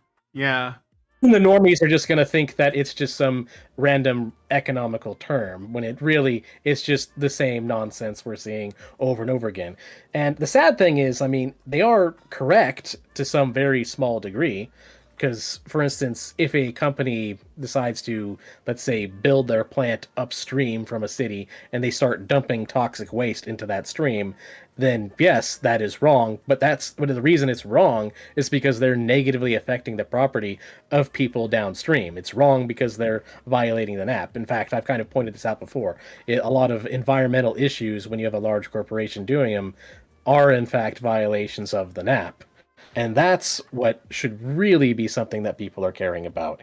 You just have to actually have a real ethical model. And the problem I'm seeing with all this sort of terms being invented every few years, stakeholder capitalism being one of them, is that people are trying to accidentally discovering the reality that our society needs ethics in order to function, but they don't know what those ethics should be. People have forgotten the idea of ethics. You have people who they just don't understand philosophy at all, and so they're just making stuff up at random, or thinking that, oh well, equality is ethics. And that's another big problem with equality, is that equality ends up just kind of being a fake ethic, that people assume that it's more ethical if you have more equality, or the more democraticer we are, the more freer we are. The more people voting in the system, the more free the vote system is. And it's ridiculous. People don't actually study any of this stuff. These are cheap and easy parlor tricks. I mean, it's, the sleight of hand and to slant the table to just kind of create the situation where people are looking at the smoke in the mirrors, and, they got the stars in their eyes. And that's what a lot of this is really just about, because it works. It's simple and it's easy, and it like anybody who's actually paying attention can look right at it and see it for what it is. But that's the whole thing. They just change their terms and rebrand their same crap because they know that they're lying. But it's like they say right in the movie The Prestige, right at the beginning, people want to be tricked. They want to be beguiled. They want this thing to happen. And I would say, ultimately, it's not even so much the greed of money, but the greed of attention, and the focus of where we put our time, effort, and our reinforcement, and if it goes into the distraction rather than, some kind of, just alternate parallel economy that we always talk about, that's the thing, is that's why I made the video today about this independent game that's coming out that looks like it's actually made by people who want to just make a game for the sake of making a game and having a good time. And it's that's what we need to, make sure that we're actively doing, is, raising people up that aren't a part of this, bamboozlement that's just here to confuse everybody and get them to go along in the most basic way. Because ultimately, modern fascism isn't goose stepping. It isn't all this stuff that people. It's just compliance. We're already living under it. That's the thing. It's already happening. It's among us. Right. And if I can get you to wait around for 5 minutes while I do the thing because you were waiting there for 5 minutes, well, then I got what I wanted, and I didn't even have, and so that's the kind of, this is the Hunter S. Thompson form of fascism that he talked about that would take over America. And here we are. We live in a fucking clown world, Mm-hmm. What were you going to say, Mentis? I'm sorry. Oh, I was just saying that's just... I prefer the word authoritarian over fascist, just because a lot of the far left... Buzzwords. Breadtubers use the word fascist to basically say things that they don't like. Their idea of fascism is whenever the Republicans are in control, it's fascist, which is ridiculous because both the GOP and the DNC push for authoritarian measures. So it's somehow it's not fascist when the DNC does it, but it's fascist when the GOP does it. It's really stupid. In reality, we should just be caring about authoritarianism. But the thing is, breadtubers don't like to use the term authoritarianism because a lot of the policies that they propose are authoritarian. So instead, so they bamboozle people by instead using the term fascism, and then they just trick people into thinking fascism is bad because it just is. He has called it something Yeah, at this else. point, it is kind of everybody. Yeah. It is kind of everybody also. That's because they've taken over culture to the point where it is everyone now. So if you're going to try to persuade people of your side, you're gonna have to demonstrate in some way how your side and your ideas are better. It's probably not enough to just tell people that they're being swindled because they like to be swindled. You'd have to demonstrate how their lives can be markedly improved by the philosophy and by the type of political economic system that you advocate for. Right. I would say, because this is like I talk a lot about magic. It's just one of my things, but there's like different kinds of magic. You know, there's sorcery, which is obfuscation, and this is mine, and I'm going to do everything I can to keep people from it. And then there's wizardry, which is like, you know, actually like sharing your wisdom, prospering, not knowing that not every idea you have is going to be something that you can carry out to its end. So why not just put it out there so other people can do something with it? And then there's also witchcraft, which is just some crazy feminist. I have no, you know, beginning to understand because it's affected by the moon and all sorts of crazy stuff. But ultimately, you know, what we have to do and what you're saying is we have to demystify the magic and actually illuminate them with wisdom to see through the beguilement and the haze. You know, we have to, you know, you don't have to be a full-blown magician yourself, but you do have to know how the magic works so you can actually break it down when it's happening in front of you. So I want to ask Mentis a question, because this is like something that I have a very strong libertarian streak in me. I was even like I looked very much into Ayn Rand, and I used to watch Stefan Molyneux. You know, I still like him. I even had him on my show. I got to interview him once. But I wonder sometimes... Honestly, before you even get into it, I kind of want to interject. Ayn Rand yeah. and Stefan Molyneux isn't the best you should be looking to libertarianism. Ayn Rand is good for just kind of Ayn Rand is Babby's first libertarian philosopher. Really, you should be subscribed to Mises Media. Mises. You should be... No, I get that. I'm just saying, like, years ago, that was sort of how I first got into it, was Molyneux and Ayn Rand. And I even like looked into creating a comic book with an objectivist hero, main character, but I never followed up because I wasn't sure how I was going to make it work. That's the question. Well, Mr. A. Mr. A. Yeah, that's what the inspiration was. Yeah. Now you can use AI to make it for you. Yeah, probably. Mr. AI. But here's the thing that I'm wondering about, and I'm sure you thought about this, but I think that the problem of actually implementing libertarianism is the problem of how do we get normies and people who are pretty poorly educated to sort of like adopt these principles, because I think that the human nature problem is like an obstacle, you know. Mm-hmm. Oh yeah, I'm glad you asked that, because in a way that's almost one of the entire reasons I started my channel, just to be perfectly honest. It's because of this one problem, is that we don't have one thing that the Libertarian Party and Libertarian movement in general sucks at, is we suck at fighting against propaganda. A lot of libertarians, I kind of said this at the beginning of the stream, a lot of libertarians have this very delusional belief that if we just sit inside of our echo chamber and talk about Rothbardian theory all day long, then one day everyone will just magically become a natural rights theorist. And that's just not how people work. We need to actually be going out and spreading our message to people in a way that people actually understand the message. We need to actually care about culture. We have to actually care about what people want. We have to actually show people what they can benefit from it. For instance, one major benefit that happens from libertarianism in practice is just cheaper medication. for instance, the healthcare industry, if you live in the United States, which I assume most of you, I think all three of you guys were, don't you all mostly live in the East Coast? You're on the East Coast of the United States. I'm in Virginia. I think Yeah. problematic is like in the central time. So what is it, like Texas or something? Or Right in the middle of everything. I'm Nebraska. oh yeah, right, Nebraska. Oh. Yeah, you're in Nebraska. Yeah. But yeah, go ahead. So anyway, and we need to actually find ways to outreach from the Libertarian Party rather than just staying inside of our echo chamber.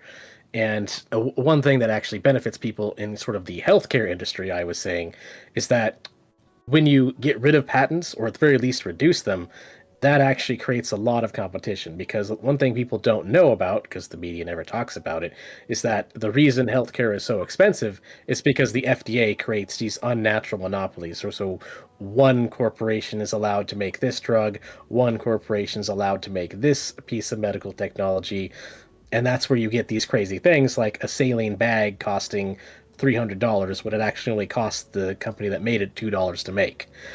And so what you do is you abolish all of these unnatural monopolies that this has created, and then the healthcare industry very quickly fixes itself, and insurance costs and medical costs just immediately skyrocket down to something like 5 times, 10 times less than what they currently are. And so that's just one kind of thing if you want to go the consequentialist route of showing people what they actually have to benefit. Because that's one problem with libertarianism not really being a consequentialist ideology, even though consequentially we do have good consequences, because we don't really focus on that. People just kind of ignore it because most people, whether you like it or not, care about the consequences, because people who are not philosophically minded only really care about what's in it for them. And so that's what libertarians have to do more of, is tell people, how do you personally benefit from a more free market? And we're not seeing enough of that, and libertarians are not properly countering all of the propaganda we're seeing from the media that runs counter to that ideology, whereas instead the media sort of just tells people that, oh, well, have free healthcare and that'll fix it. Make it free. Give all healthcare the power for the government. Have the government do it, and that'll work. Yeah, well, one thing that I think not just libertarians, but more market-minded people should start to advocate for, especially since you brought up healthcare, is just looking over the trends in healthcare, that we've seen healthcare crowdfunding become a major part of life in the past few years, is to just have a tax incentive for people to crowdfund medical costs, and that it's not a silver bullet, but it's gonna be one way in which you can help get some of the burden off of people's back, where if you make donations to crowdfund in a way to campaigns that are crowdfunded to reduce for medical costs, and make that and incentivize that with tax incentives, you have a completely market-driven way of taking the burden off of people, taking one part of the burden off of people's lives.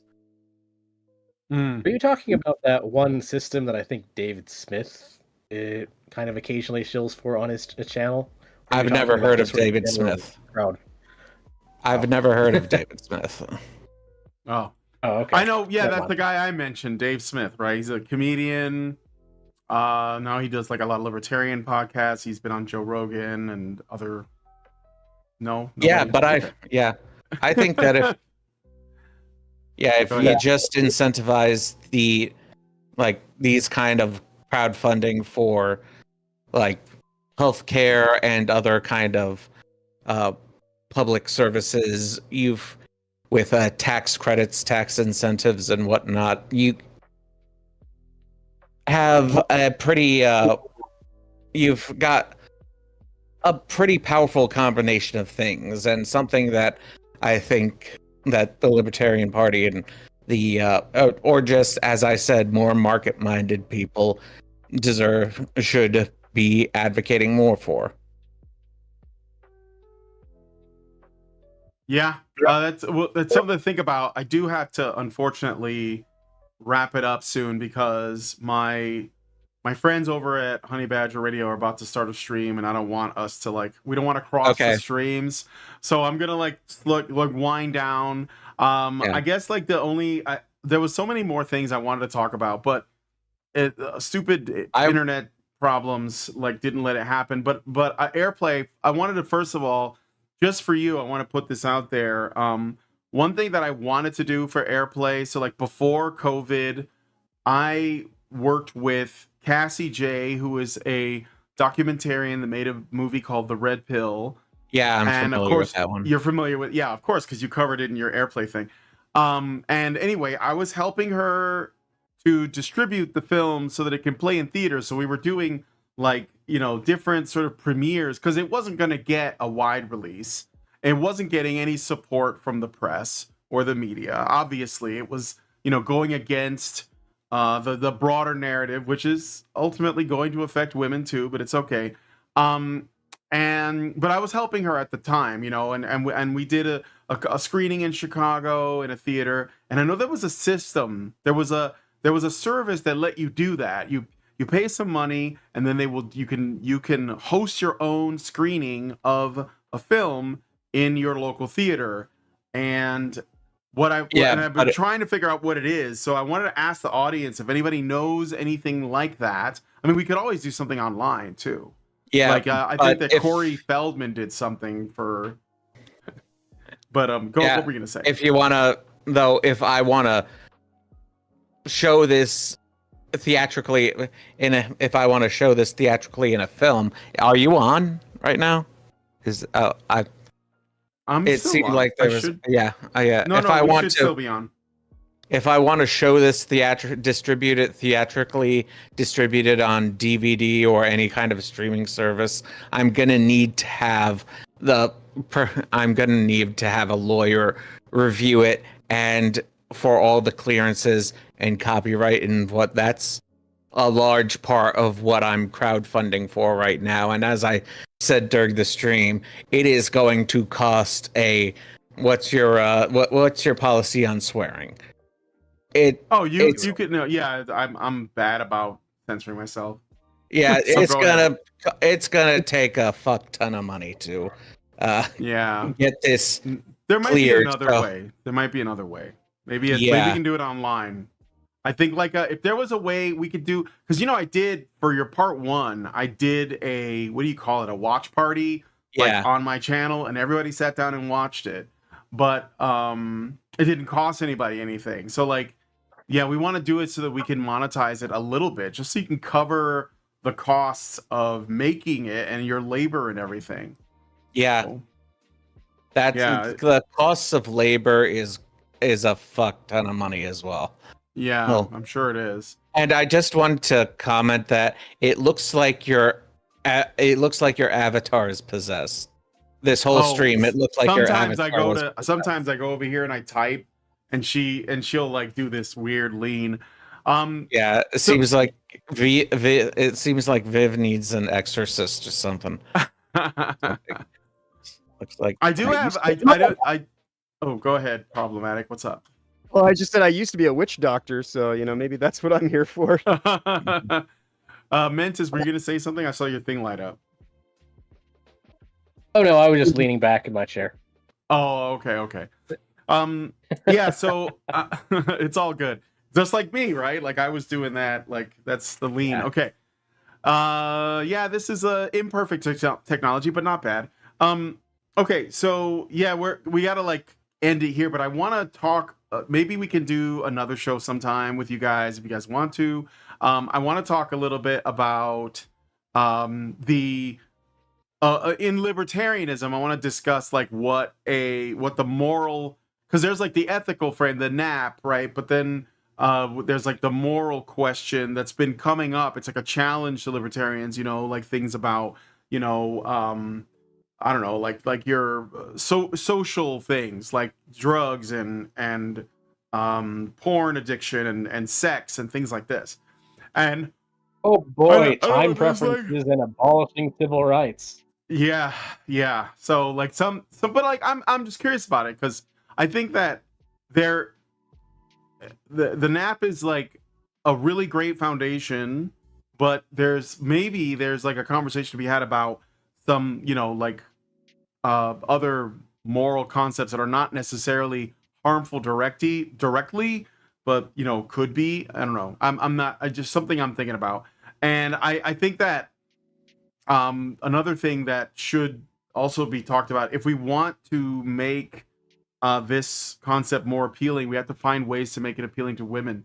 So Karen Strawn, my good friend, you know her as Girl Writes What. If you know her from the internet, she was one of the biggest like sort of men's rights channels, and she's a big libertarian, and she said, you know, like the libertarians have to be very careful about letting women into their party because you have to make sure that they're really down, and this is like not easy. And I know, painting with a broad brush, obviously not all women, but a lot of them. So anyways, I want to give you guys all the last word, and then I'm going to end the show, and maybe we'll have you guys on. But I want to say thank you so much for coming on and hanging out with me, talking a little bit about Gamergate, and then talking a lot about, you know, property rights and stuff. And I thought it was really great. So, but first, I will give it to John. Problematic. Do you want to say, like, maybe shill where people can find you and stuff, and then we'll move on to the next person. Well, obviously, currently I do Tuesdays and Saturdays, sorry, with you here on Honey Badger Arcade.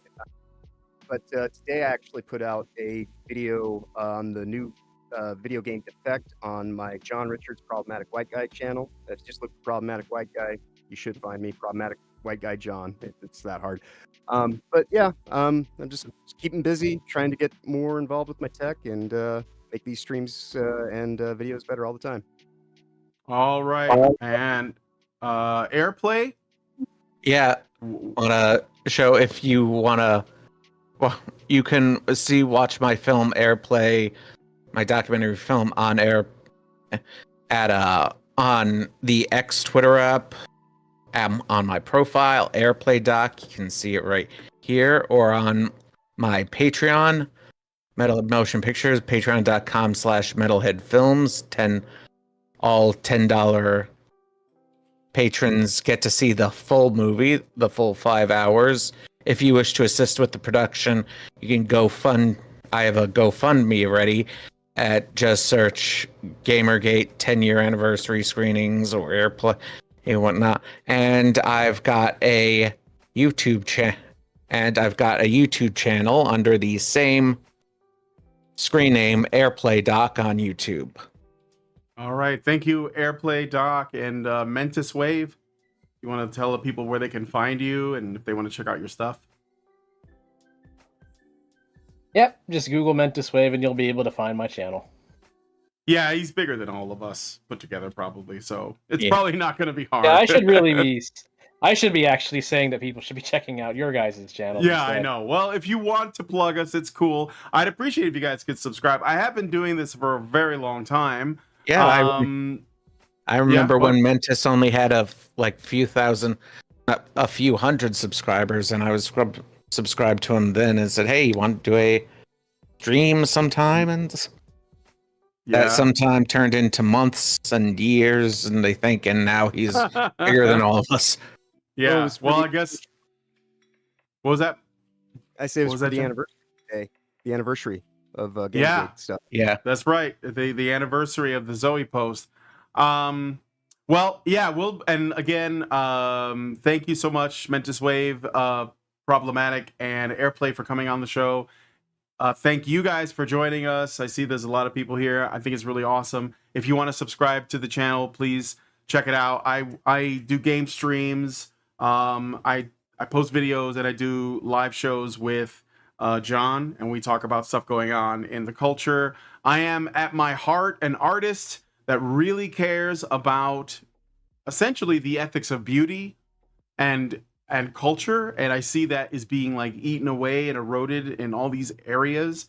And so I'm trying to, like, you know, talk to people, grasp at something real and talk about it. So anyway, thanks guys for coming on the show. If you like this video, please smash that like button, subscribe if you're not already subscribed, hit the bell for notifications, leave us a comment, let us know what you guys think about what we discussed on the show today, and please, please, please share this video because sharing is caring. Thank you so much for coming on today's, well, this is just like a Gamergate stream, so thank you guys so much for coming on today's Gamergate stream, and we will talk to you all in the next video. Long live Vivian.